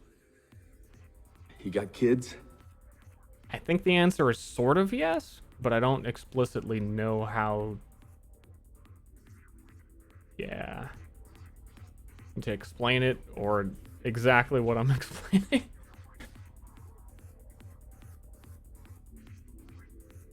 Explain everything in detail. Myriad diary? I don't know. I'm not a good forward thinker. I know what I need to do right now. We're likely to confuse someone. Yeah, there's a big problem right now where... Okay, so it says damage 2, which is the damage applied to Big Rat. And then you could also apply burn to Big Rat, which would say, you know, under damage. But then there's also the chance that on hit, you heal yourself. So then it could say heal +1. And that's like super fucking confusing. Because then that reads as though you healed the enemy you hit. So I think there's like a line break in between that where it would say... Like there's no elegant solution to it. And I'm kind of hating that. But I don't think there's anything I can really do about it. So occasionally there's some really unclear tooltips within the attack. It's very hard to break up and structure correctly without rewriting a whole bunch of how damage is displayed, and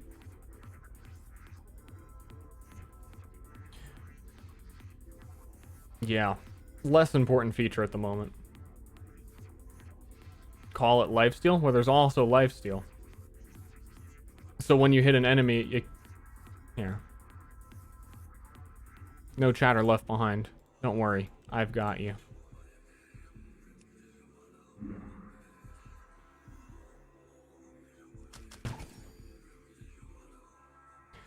You hit Big Rat. You dealt 3 damage to the rat. Lifesteal -1. Because every one of these hits, my lifesteal gets used. I'm just saying that it implies that this lifesteal looks like I removed lifesteal from the rat because the damage was referring to the damage that I did to the rat. So it's an endless problem that there isn't like change the name of it solution to. I'm actually surprised lifesteal here doesn't tell me how much I healed from it. Maybe it's because I'm full health, but I doubt it. Ow, dude, I'm fucking dead.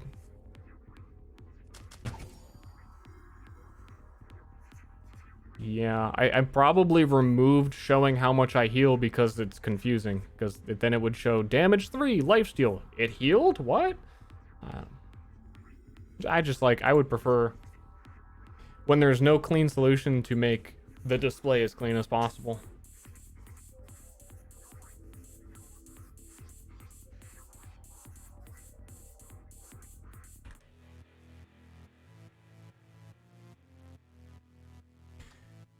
Where was I?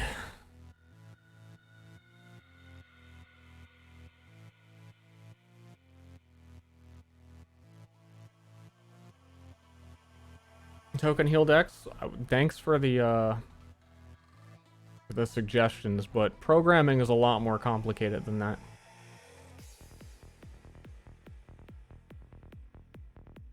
Grapple mechanics. No, I'm skipping all that. I'm trying to find the easiest skills I can to make as many skills as I can within the new framework. Trigger the bleed stacks on a target. Apply 1 weak for every 5 bleed the target had. I do need a generic bleed trigger, no matter what.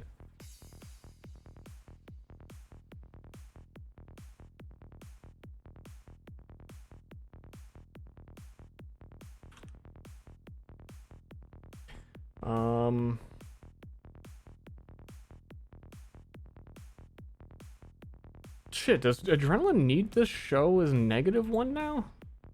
No, it shouldn't have to. That's weird that I wrote it that way for like only that skill. Why did I do that? Past me is freaking me out.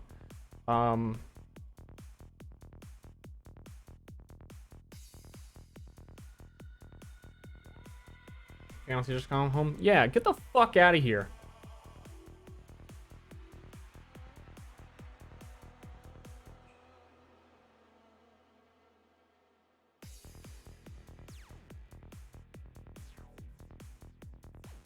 Hopefully it all makes sense when I can actually run a game again, which I'm thinking might be fairly soon. I don't want to say soon. Because soon is going to imply something. Soon for me would be like within 2 months.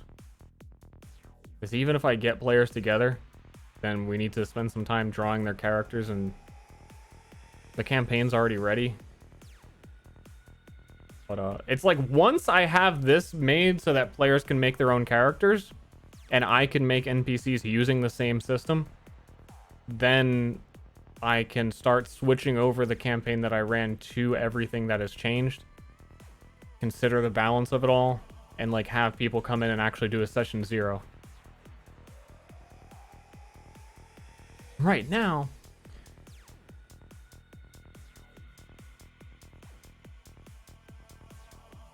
I'm just thinking, do I want this to apply weak for bleed?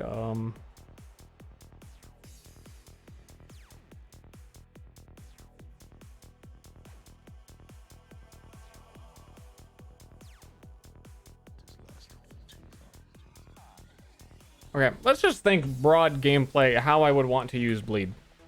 So the way bleed works, which is a little bit different than probably expectations, because every time bleed came up in a game, someone in chat would be like, what about the bleed? And just everyone thinks they know how it works. I should probably not call it bleed. Fuck me. You apply bleed to a target. The target has 10 bleed. You can continue stacking bleed on the target. Now they have 15. You'll only ever deal the bleed damage if you trigger it, and then bleed will go down to 0. So it's like a store up this damage and then trigger it kind of thing. By default, it can be triggered on Omega crits. It'll just always trigger bleed as like a default way to do it. But within the Maelstrom class, I want ways to... Like, when you trigger bleed, there was a whole bunch of them. Fuck, dude. Shit, where did their, like... Oh, their signatures are up here now.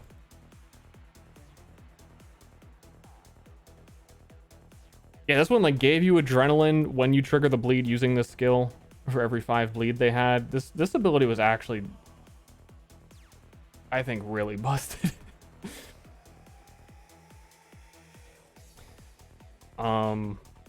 But I need a really generic way to trigger bleed if you're not going the Maelstrom route and have like specific Maelstrom good bleed skills to guarantee that if you have bleed weapons or you have a guaranteed way to trigger it that doesn't require critting them and will give some benefit. So I think this one was like, okay, you trigger the bleed and you apply weak.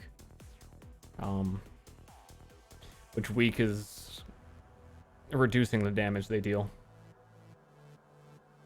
Which actually seems counterintuitive because if you're triggering bleed, you're probably killing the target. Like that's your hope, right? Wow, I triggered the bleed and did a ton of damage. Good thing it'll do less damage now that it's dead. So that seems awful. In in retrospect, they could maybe even have an effect if the bleed triggered killed the target, then do X effect would be more interesting. You got kids? Transfer bleed? I'm pretty sure there is. There's a shit ton of that for poison. I think there might be one for bleed. Actually, I think I didn't make one for bleed because there was so much of that for blight and poison that I wanted bleed to not just mirror all the abilities that they have. I think like one of the really good Maelstrom ones was the trigger the bleed on a target and then just reapply it. Like the exact same amount that you triggered. So that you don't always have to go down to 0 if you're relying on it.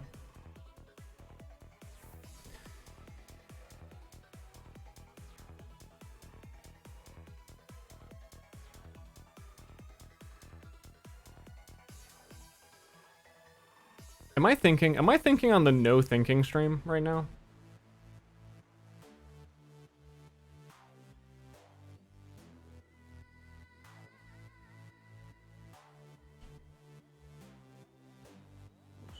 Actually, I like that because I've had this other skill on my brain.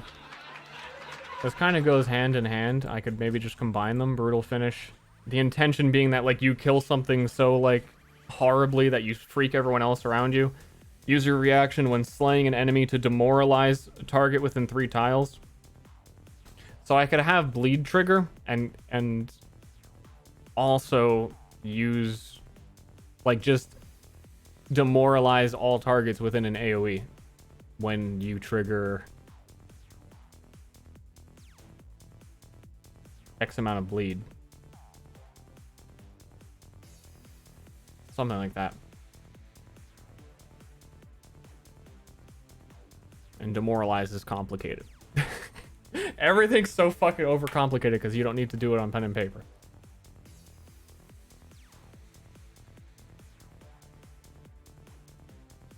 What about wounds instead of bleed? Okay, I'll just change it. I'll just change it.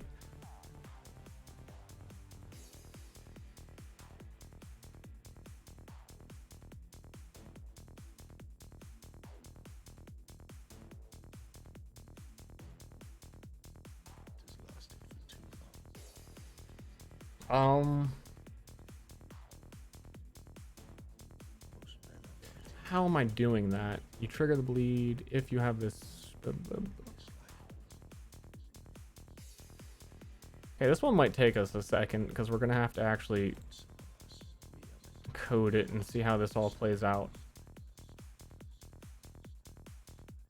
And should it even be a free action?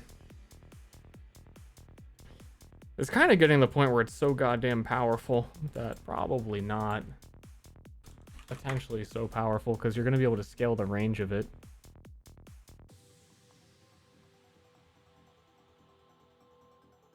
One assumes. Is that the weird idea that you could scale the range on things based on how much bonus damage a target has? Like how much you have? Because bonus damage was kind of meant to take the place of the spell casting stats of Occult and Opulence. That, like, yeah, that scales their spells, and bonus damage is like what a martial character just wants to deal more damage.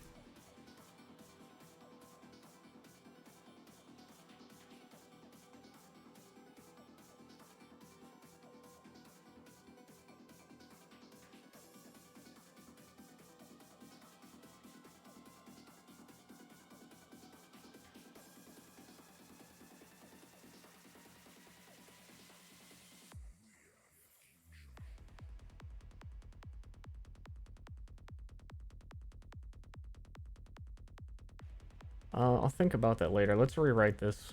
Trigger the bleed on the target.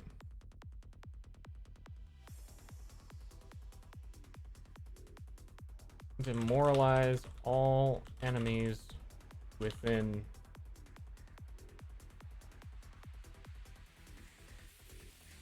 I want the range to scale based on how much bleed was on it. How do I convey that? With words?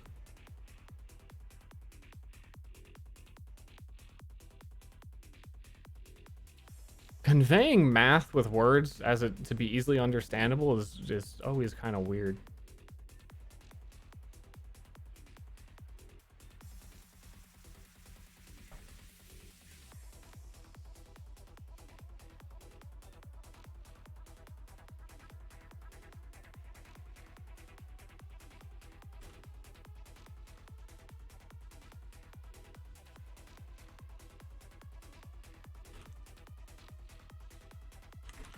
For every 5 bleed?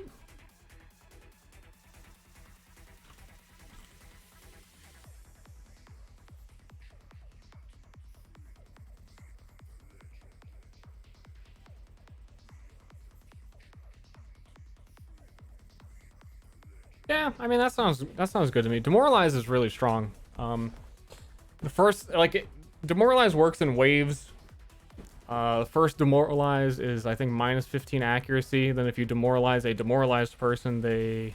Dude, I don't even remember. I fucking made it. I don't even remember. What happens? They go to, I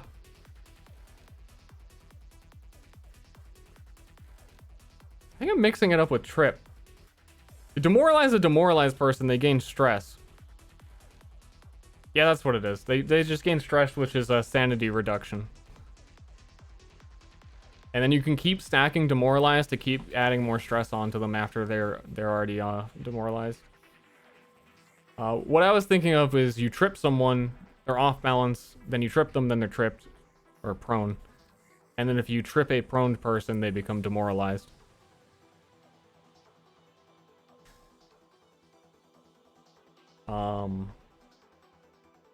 But yeah, that's potentially pretty strong. It does require an action to trigger the bleed, which otherwise, I mean, if you can guarantee an Omega hit on a target, using an action to trigger the bleed on its own kind of sucks. Also, though, it's kind of, maybe I should take that away. See, part of my concern is that, like, you might randomly pick up a weapon that has bleed and have no way of triggering it ever. And then that'll feel really shitty.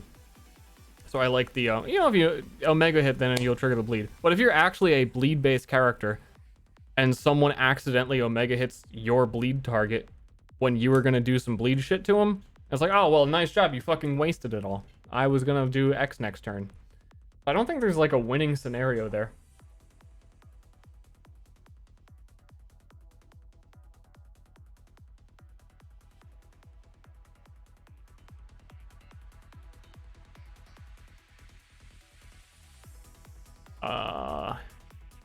Unless I add a skill to, like, hey, add bleed to this target, and random crits cannot remove this bleed on this target also. So that you can guarantee your combo doesn't get disrupted. But, like, that is so specific. I guess you're getting a lot of spell options now, so something like that is viable.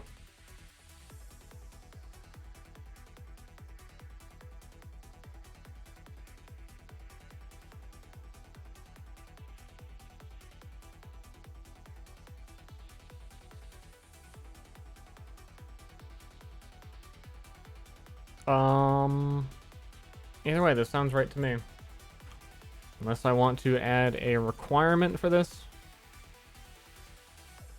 Do I? I don't know. It's supposed to be universal.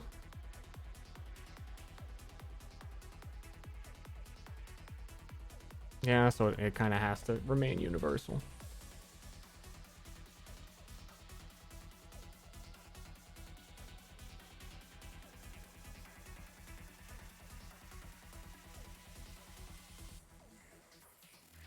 Make it a choice. I don't want to make it a choice because then you're slowing down gameplay for that choice every time someone hits something. And they have to also know that they have that choice available to them, which no player would know. Unless the DM told them, and I wouldn't blame a DM for forgetting that either.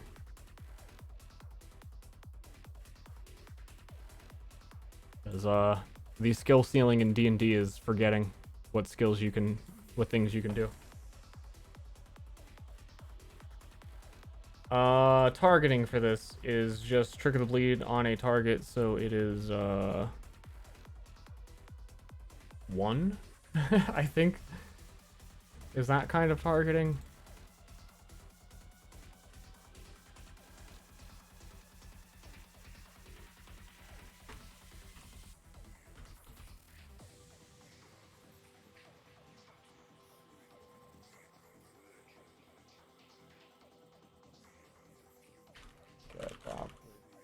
We gotta get the property bleed from the target.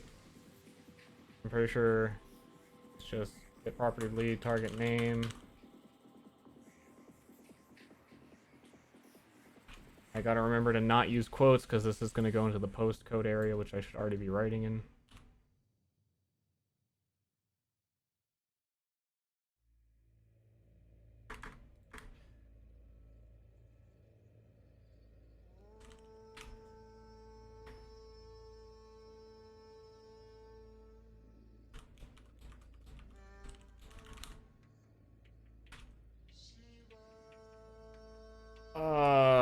Dude, I haven't worked with this in a while. Let me double check that I remember what arguments are here.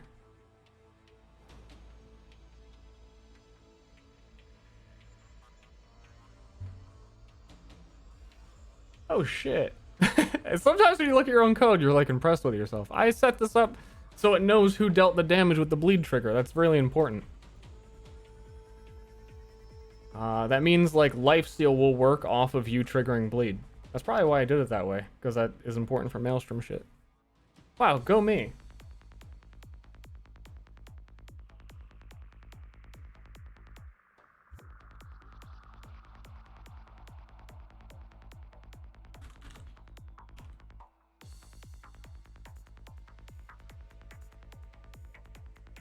So we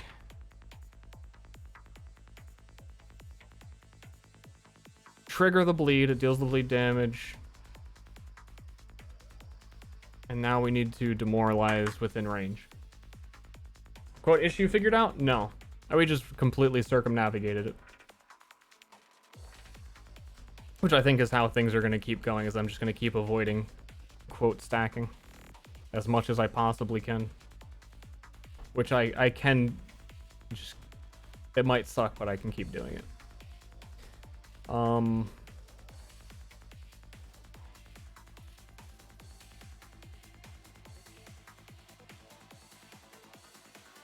gonna go look at beef for an example to remind myself of how this works, because beef has ground slam, which basically does this kind of targeting.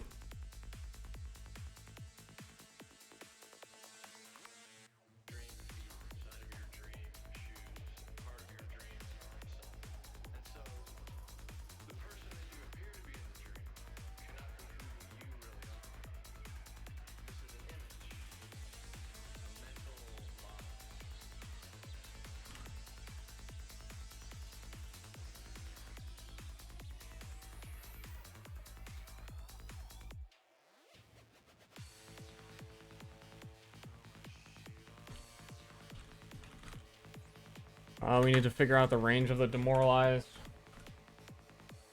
Oh, sorry, I'm covering this very exciting code that I'm writing. You know that it's very important to everyone when no one comments, hey, it's covered right now. Did the Discord provide any insight? Slight amount.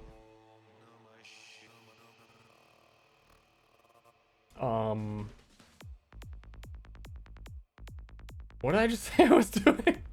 Finding the range.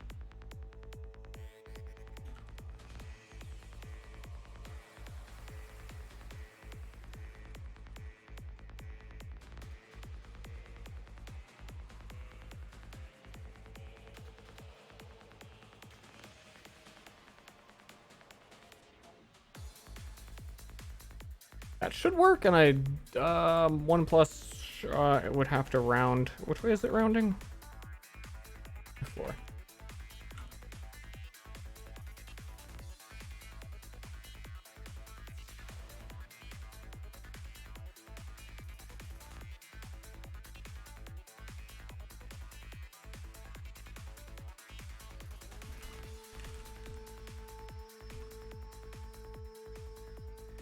I'm not sure that demoralize even needs that one.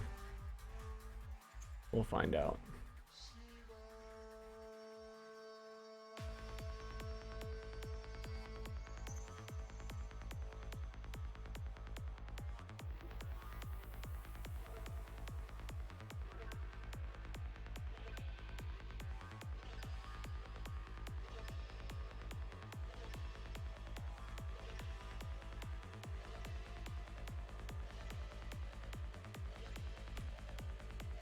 I think that's it.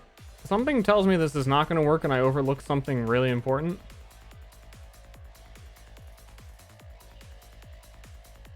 But I guess we'll find out.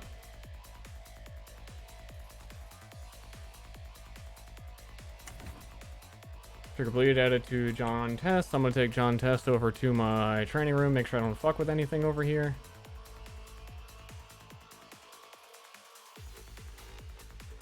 Wow, I don't have a button for applying bleed? Am I an idiot? Am I a fucking moron?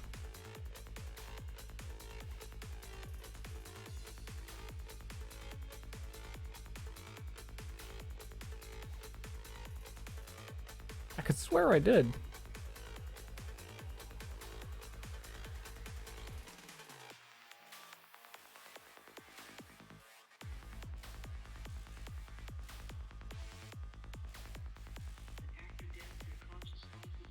Wrong one.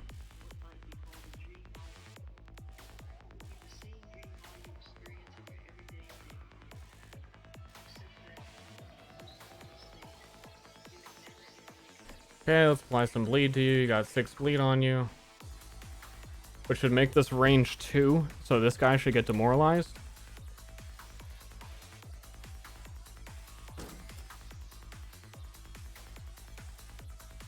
but he did not. Nor did the guy that I triggered it on. And it didn't damage him either. Does he have what?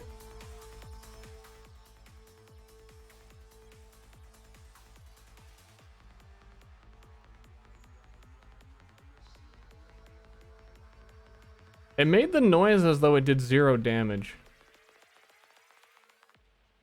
So something weird is going on for sure.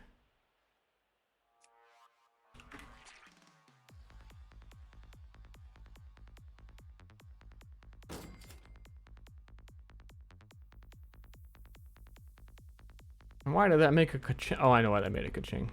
Wait, no, I don't. I don't know anything that's going on right now.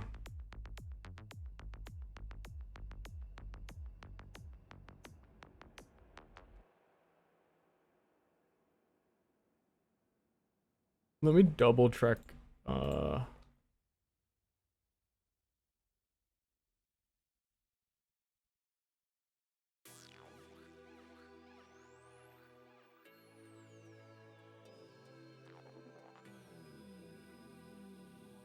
That seems right.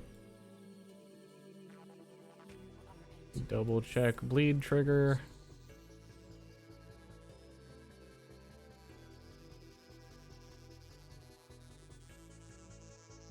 Okay, well, for one, it's hiding the damage it's dealing. So who would ever know?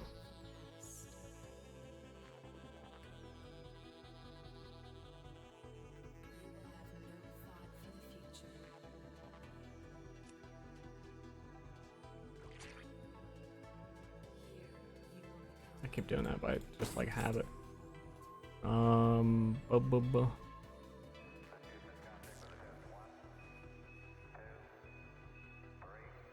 Why is it doing 0?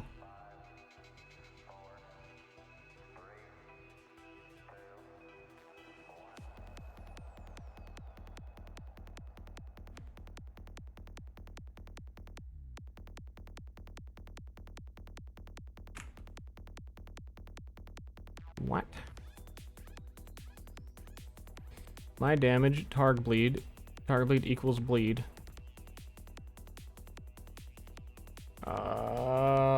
I think that's because I need to actually get property.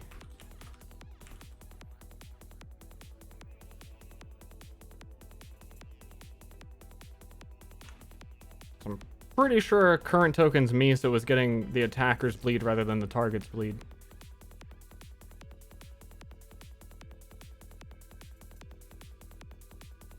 Wow, I thought all this stuff worked.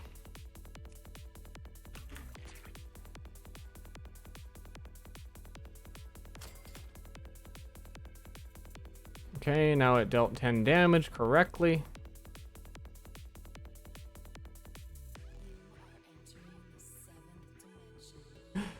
This whole printout is really weird. This is kind of what I'm saying.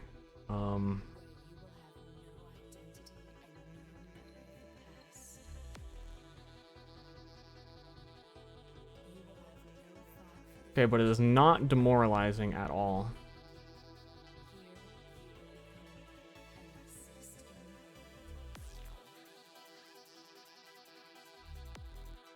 But why?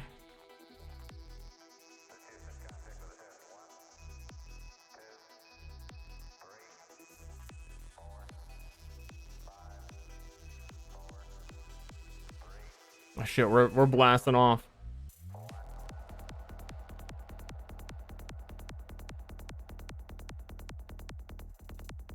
I haven't used AoE dot target. Like, what the I haven't used that like more than one time. Nice job making it. Making sure it's doing something. It is doing something, right?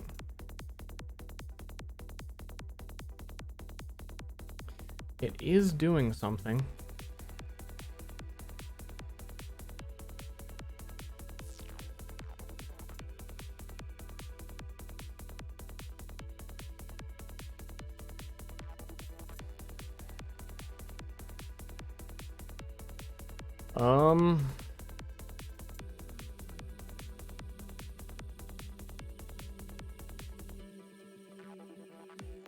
And it's saying its name there means that I am getting the correct...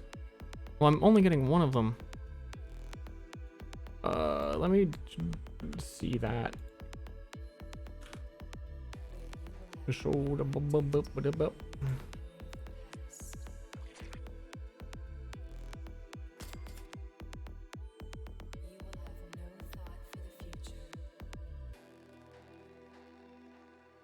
Okay, it is correctly getting the target list from based on the amount of bleed. It's working.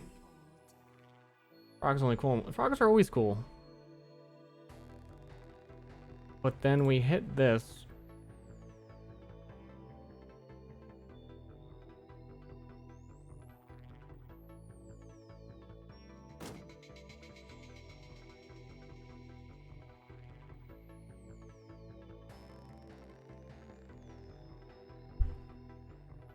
Okay, that's good to keep in mind that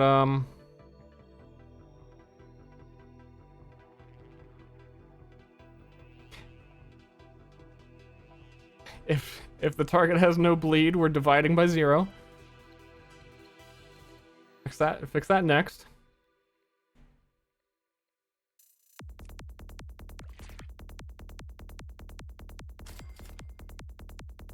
Just super confused, like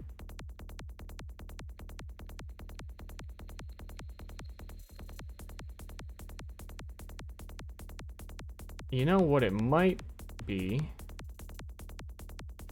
That the system's too goddamn complicated. And I think I can't demoralize them because they don't have sanity.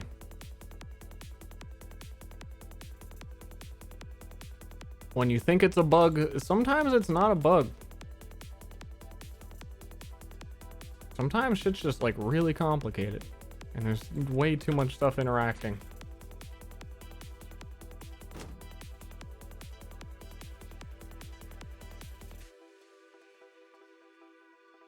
Well, what?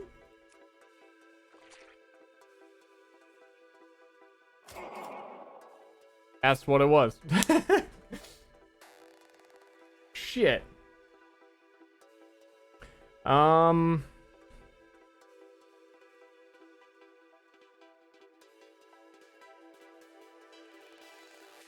We have to add a if card bleed equals 0.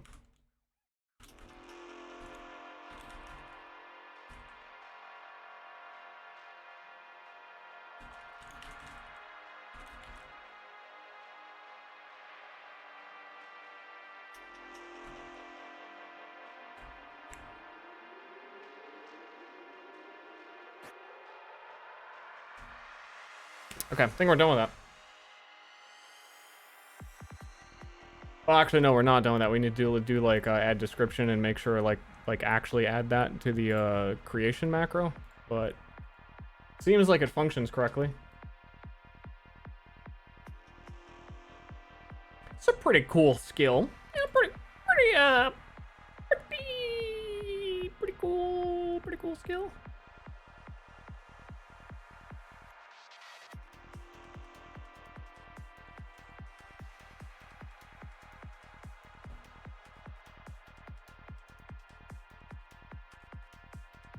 So we'll put those in here.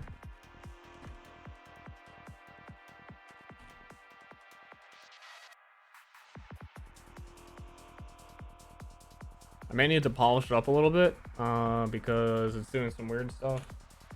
How do I get that toad on my head? You just gotta ask nicely. I like sitting on, you know, soft heads of hair, you know? Just...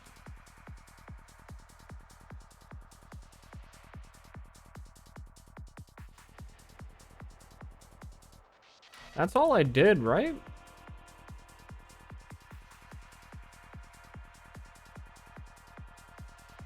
Then I need to add the description.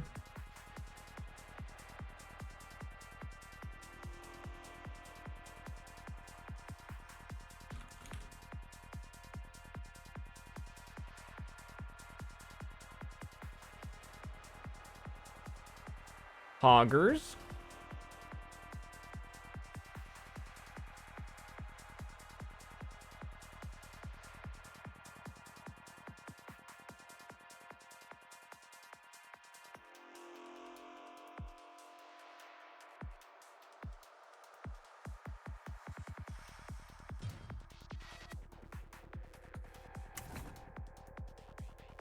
Okay, John Test, let's go get him. Let's go get people that can be demoralized. Let's add 10 bleed to this, so it should be 3 range. When I demoralize him, so it should hit 1, 2, it should hit all the way up here.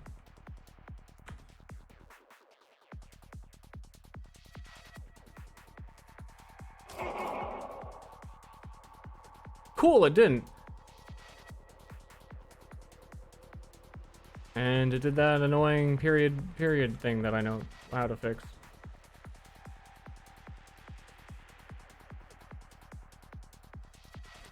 Which I removed for some reason.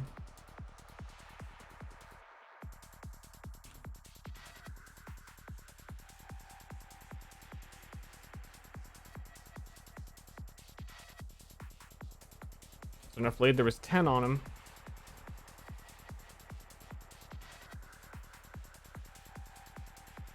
So it kind of made no sense that it wouldn't go further than these two. It was also basing the range off of me.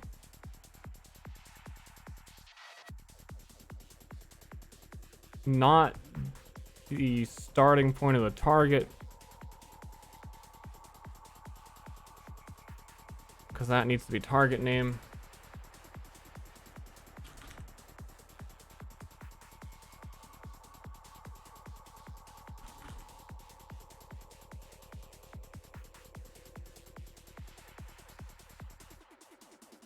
Demoralize range equals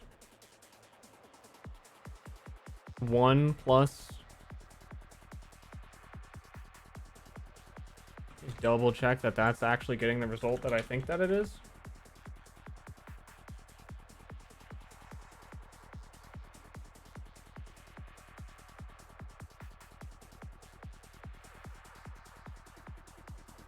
It is not.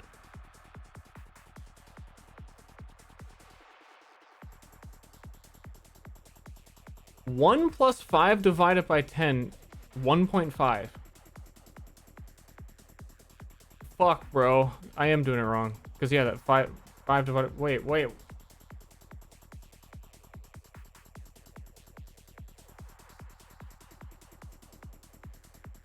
I feel like a fucking, like, second grader could tell me what I did wrong right here.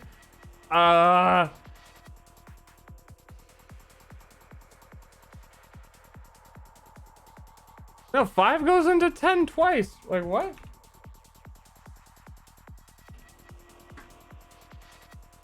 The other way? That's the other way. God damn it.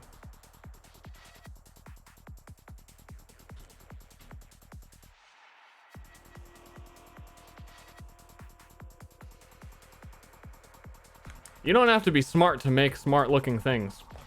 If you don't stream it, no one would know that this whole moment just happened.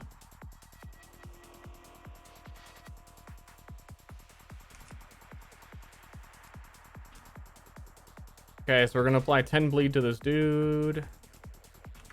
Should give plus 2 range for 3 range. We trigger the bleed on him.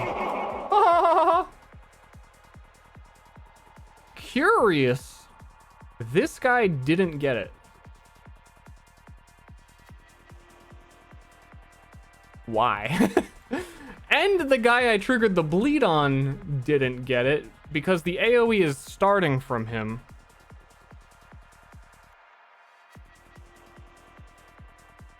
Which is also fucking weird. So I would have to add a,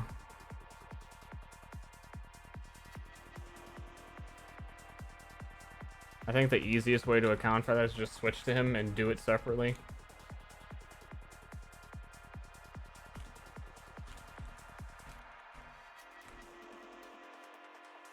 Also, it gave me a printout of a whole bunch of fucking blank space.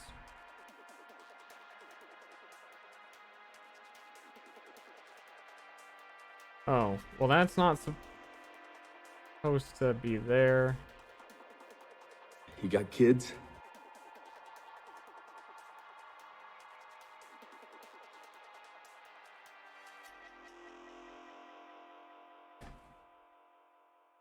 But the weird thing is, why would this token not get it?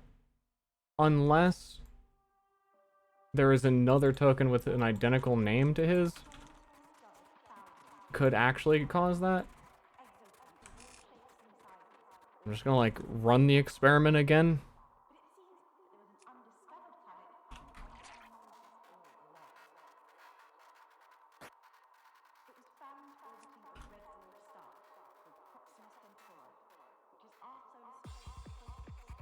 Duh.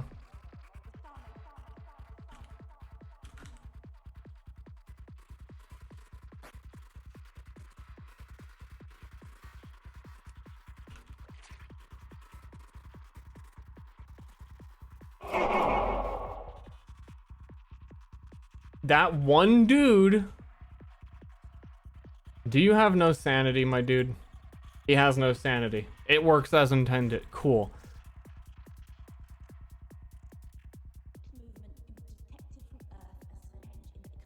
Publish game system?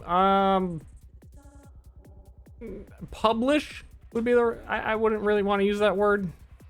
The short-term plan is just like, if I can get into a state where it's easy enough to explain to people how to run a game into it, it would be open source and people could use it if they want. I'm gonna slowly give it to people on the Patreon first. And yeah, I mean, if things work out really, really well, 400 years from now, it would be nice for this to exist in its own program, not in map tools, but there's no point in planning for that at the moment. Okay, so this works. The only thing that's still not working is that for some reason triggering bleed on the target is not damaging the target. So it's... I thought I fixed that shit too.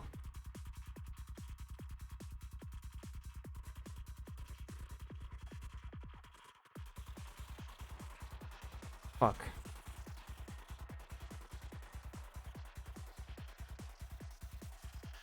Wait, didn't I?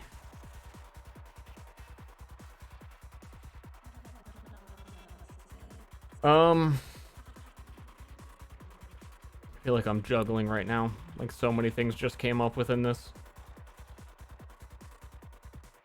One thing at a time. Why is it not dealing damage? It's a simple question. Needs a simple answer. Who in the class can tell me? Why the fuck is it not damaging him?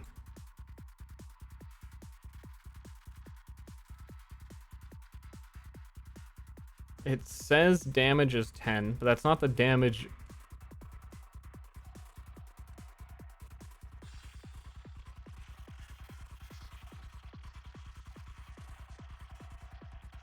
I know. I think I know. It's damaging me. It's not damaging him.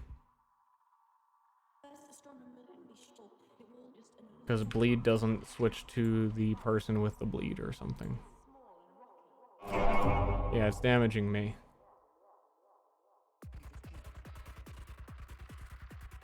Do I do have it open.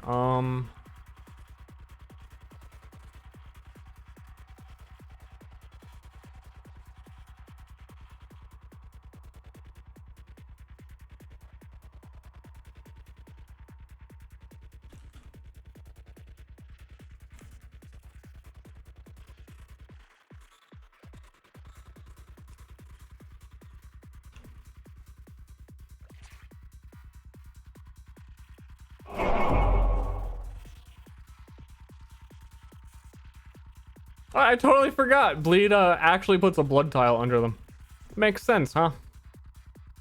Like after it triggers, it puts the bleed under them. Look at all these things. I don't even know how my game works.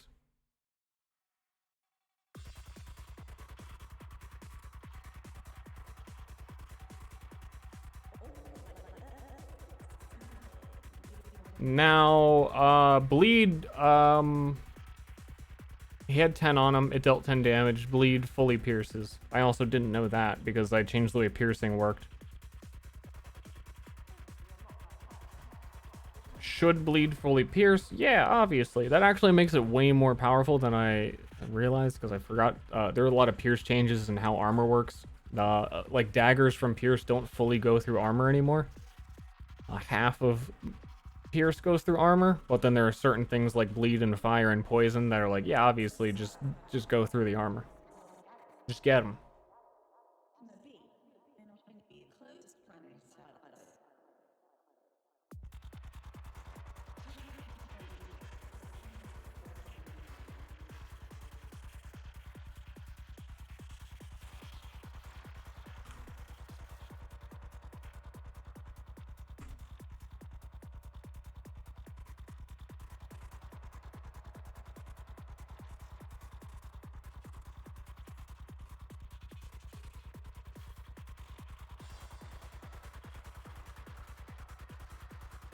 I'm pretty sure that's everything. Did I do everything in the creation? I'm pretty sure. The only thing, okay, next problem, when I hover over trigger bleed, it gives the description, which you can see there's a blank space for the first text. It's not reading trigger the bleed on, oh, because there's HTML there. Why is that there?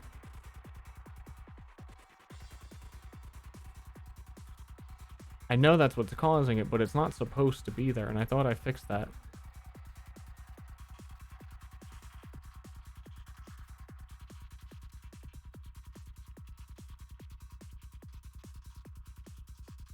So I need the make skill macro. Whichever one that is, there's so many. Make.skill.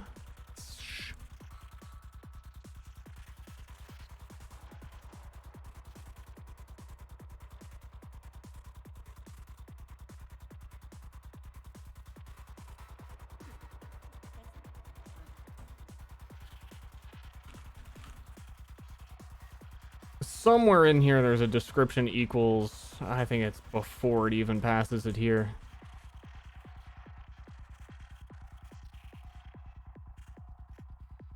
Yeah, that's it. The Mac description equals HTML. But then in the actual...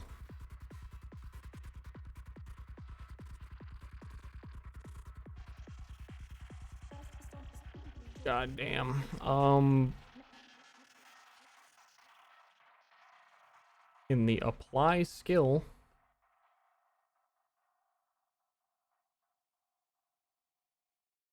is it in here? No, this in the make skill it does HTML plus description, which it should not be doing. I'm gonna fix that on a couple of things. This is how we end up having 30 windows open and can't see our monitor anymore.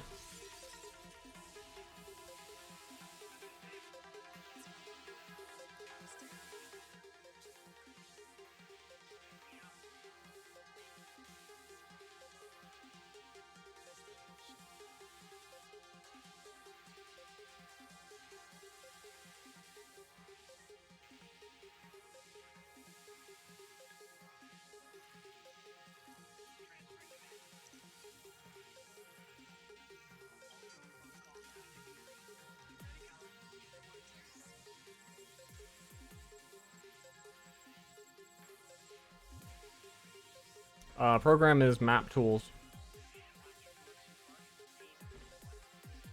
The coding is unique to map tools. In the program, map tools. Yep, that one had it as well.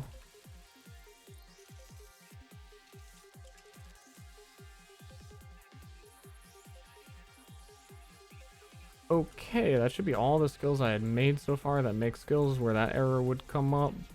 Let's make this one more time. Make sure it actually works. And so...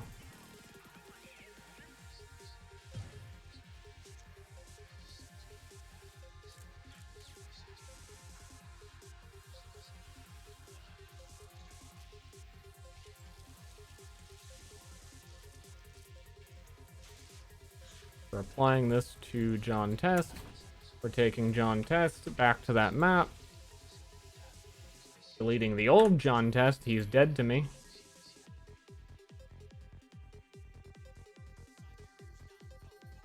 Oh, triggering bleed makes it underneath me and my target. Didn't know that. I might have to do some adjustment there. That doesn't make any fucking sense. Wait, unless I had a skill for that. I don't know, man.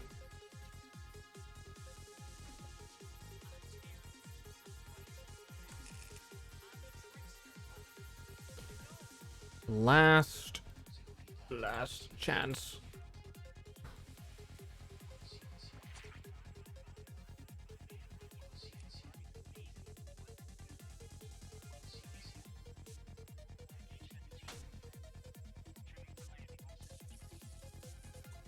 Knew I was forgetting something.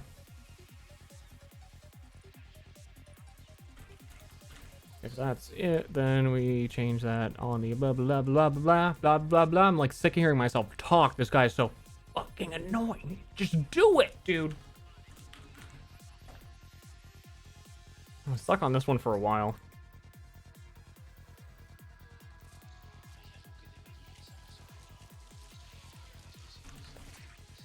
It's always like the little minor things at the end where you think you're done.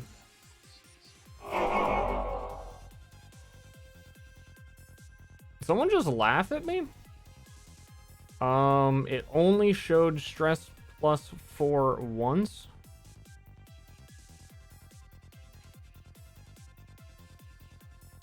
Which is kind of weird.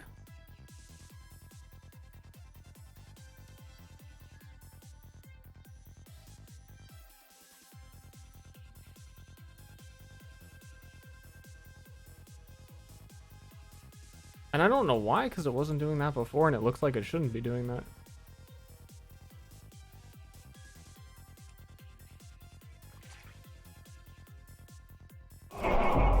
And now it... Oh! Because only one guy actually got stressed that time. God, like... Well, why did he get stressed if no one else did? I thought I cleared every macro, or every token. Oh, is it? Okay, I think I know what might be happening. Let me double check this.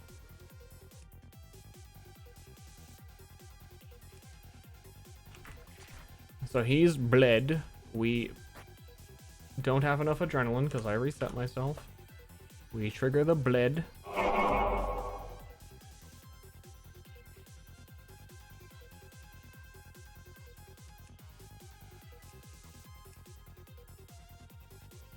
Who the fuck? It's not him. Whose stress is that? Is it mine?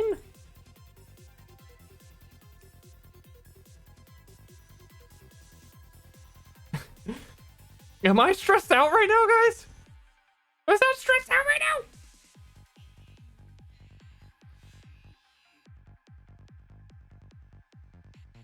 now? Who?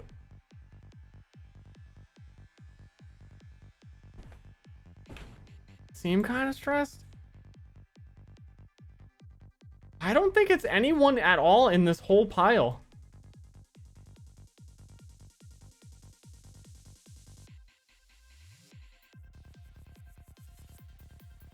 Because they have 24 stress, which they definitely wouldn't have because I reset everything. But I see no one around here who has it.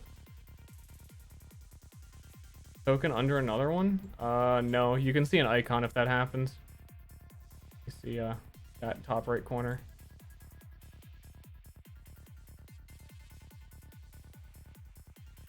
We're just gonna move the fuck over here. One more time, reset everybody. One last time, apply the bleed. One last time, apply the adrenaline. This is definitely last time we're doing this. Stress +4, now it has 28. Who? Who has 28 fucking stress?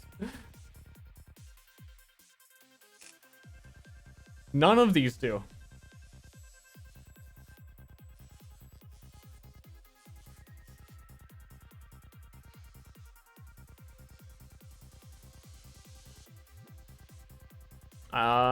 I bet you there's a duplicate name. There is, because I'm on John Test. And there's another John Test up here. That's who has it.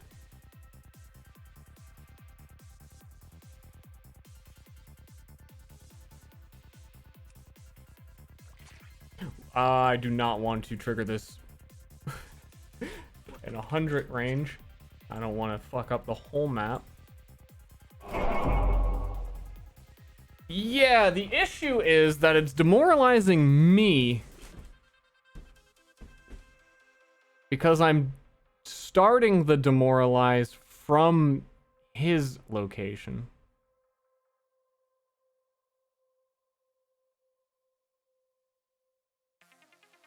So I guess I just shouldn't do it. It seems weird to do it from your location.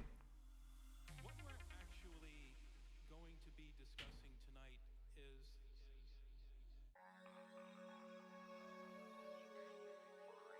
Then I may have to just specify trigger the bleed stacks, demoralize all enemies within one range of you. Yeah. Within one range of you. Actually just makes this so much easier. Going to make me immune? Probably a long convoluted way. I would have to list append my own name from the list of targets. Which actually, no, it's not long. It's like one extra line. No, 2 extra lines, because I think I would have to do checklist. List, yeah. I'm just going to do it from the source.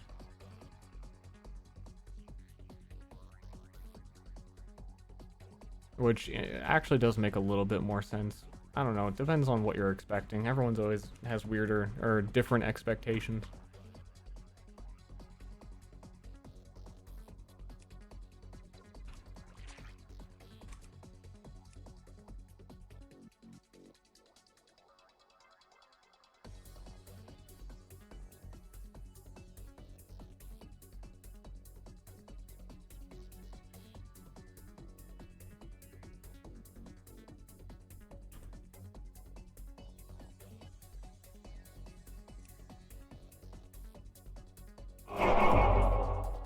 Dude, that's so loud.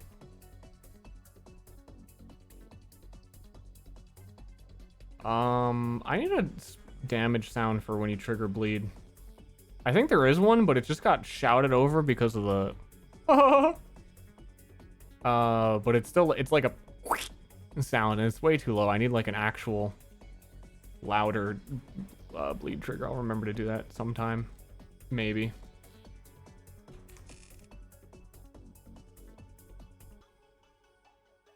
Include a Boolean? It could.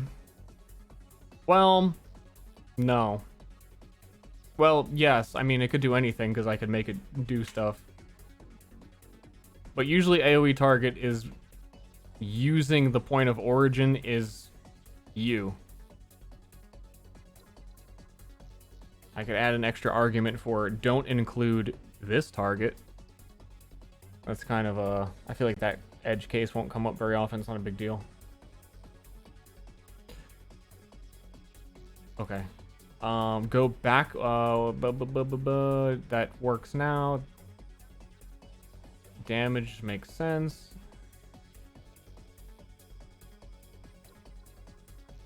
I think this one's done.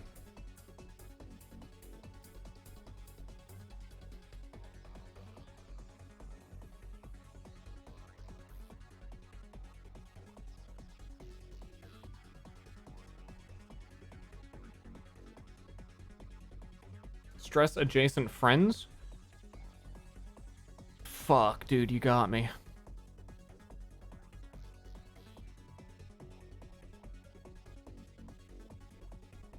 Will it?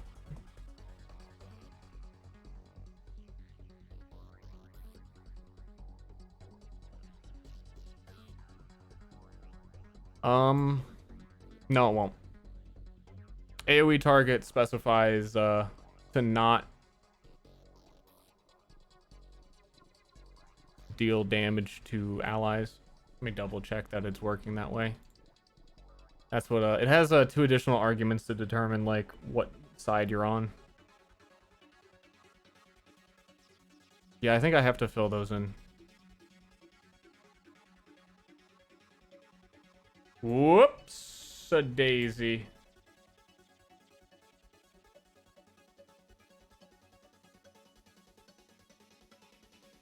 Non-test friend.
Yeah, maybe by default, then it's not targeting allies. And I just fucked it up and made it target allies. I think that's what I did. But then I also, yeah, I haven't worked with this in a while. I did some weird shit.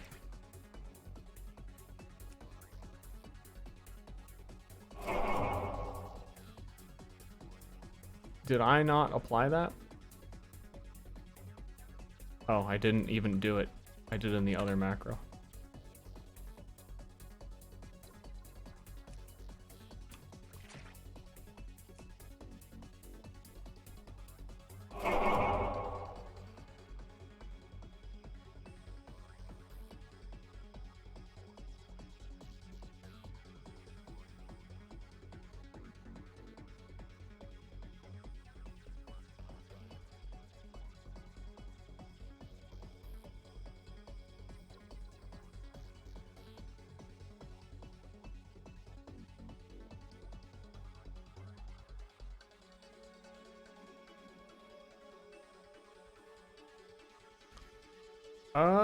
Fuck, dude.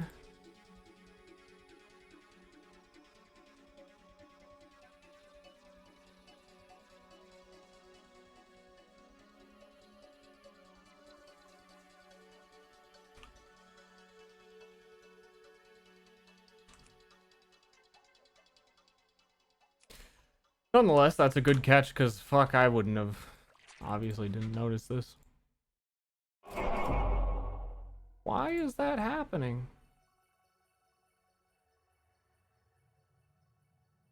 Wait, no, I think that one actually worked correctly. Hold up. Because he didn't gain stress. He just looked like he was.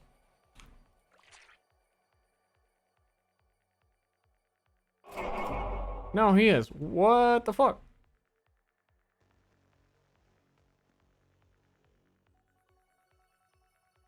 That shouldn't be there anymore.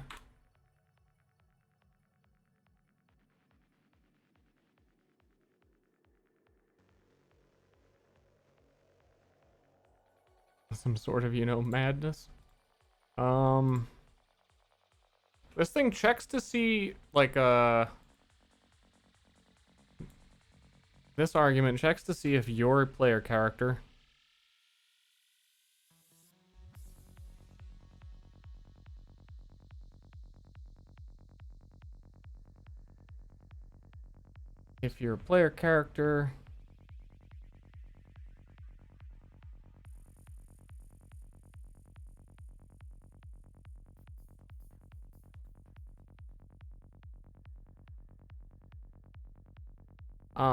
I think I see where the error in this is. I think I've identified. One more, dude. I thought this shit was done forever ago.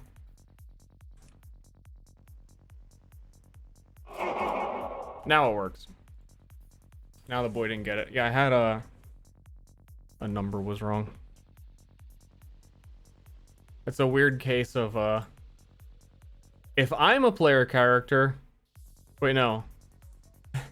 So it's even weird to like read out loud. I'm not an NPC, then I also, if I'm not an NPC, then PCs are not being targeted.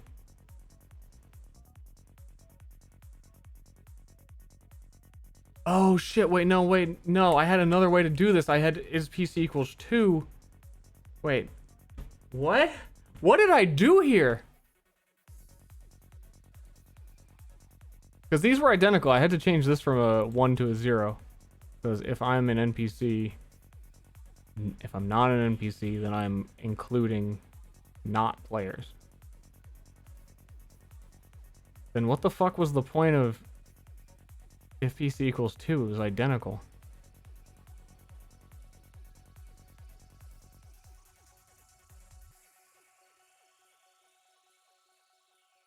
I vaguely remember why I did this, but that's...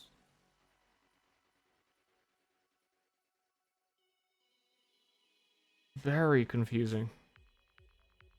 I really, am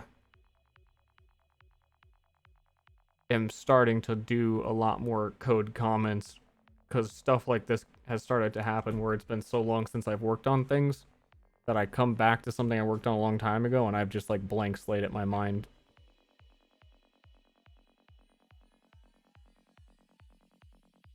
But even right now, I'm not sure what to code comment because I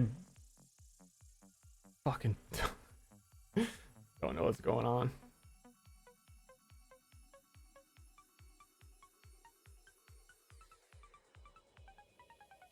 It does let you comment. That's why I was talking about commenting for the last minute. That was the clue. But either way, that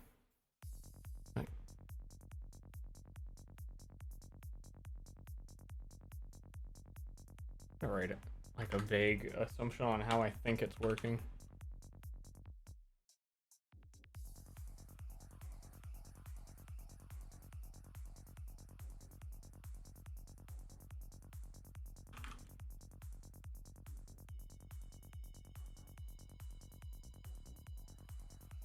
I was running into some weird situation before that I think there was like an error. I don't... It's a very long explanation of why I did that way, but it's super confusing looking back at it now.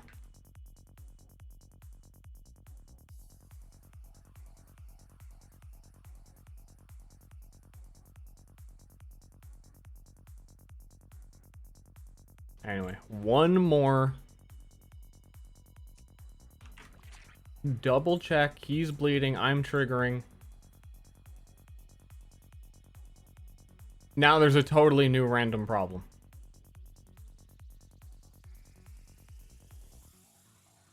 That's why you shouldn't check one more time, right?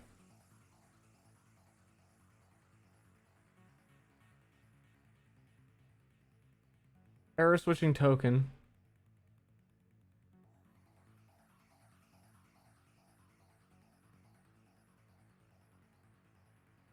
What the fuck? What the fuck? What? What did I do? It works, it works, it works. Okay, one more test. It works, it works, it works. It doesn't work anymore.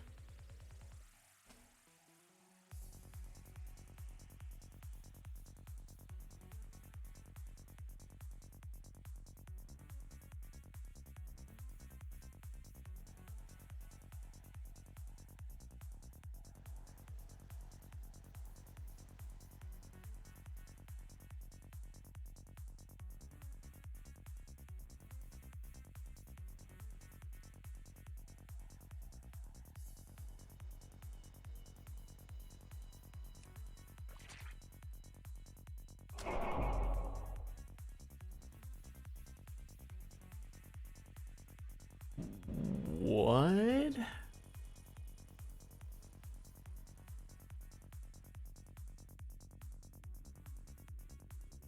Switching to Aegis Knight 1 is unknown. Who the fuck is Aegis Knight 1?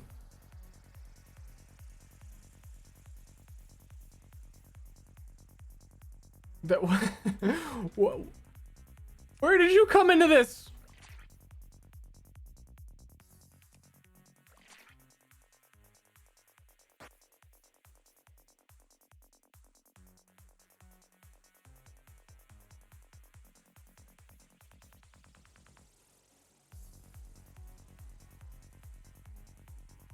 Aegis Knight 5 is unknown. He's right there. That's him.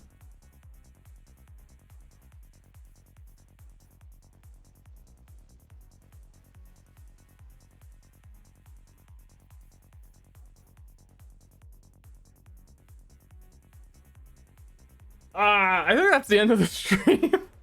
I do not want to figure this out right now. I do not want to get hit by this worked for a fucking hour while we tested it multiple times for it to suddenly just be like, nah, we don't know that guy. We're trying to switch to a token who is very clearly there, who is named as the token we don't know. Nah. Unless it was because I accidentally double copied some... It's absolutely bizarre.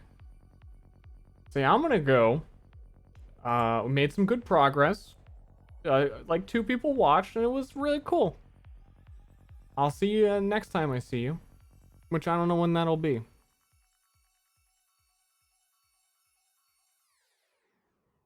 Thanks.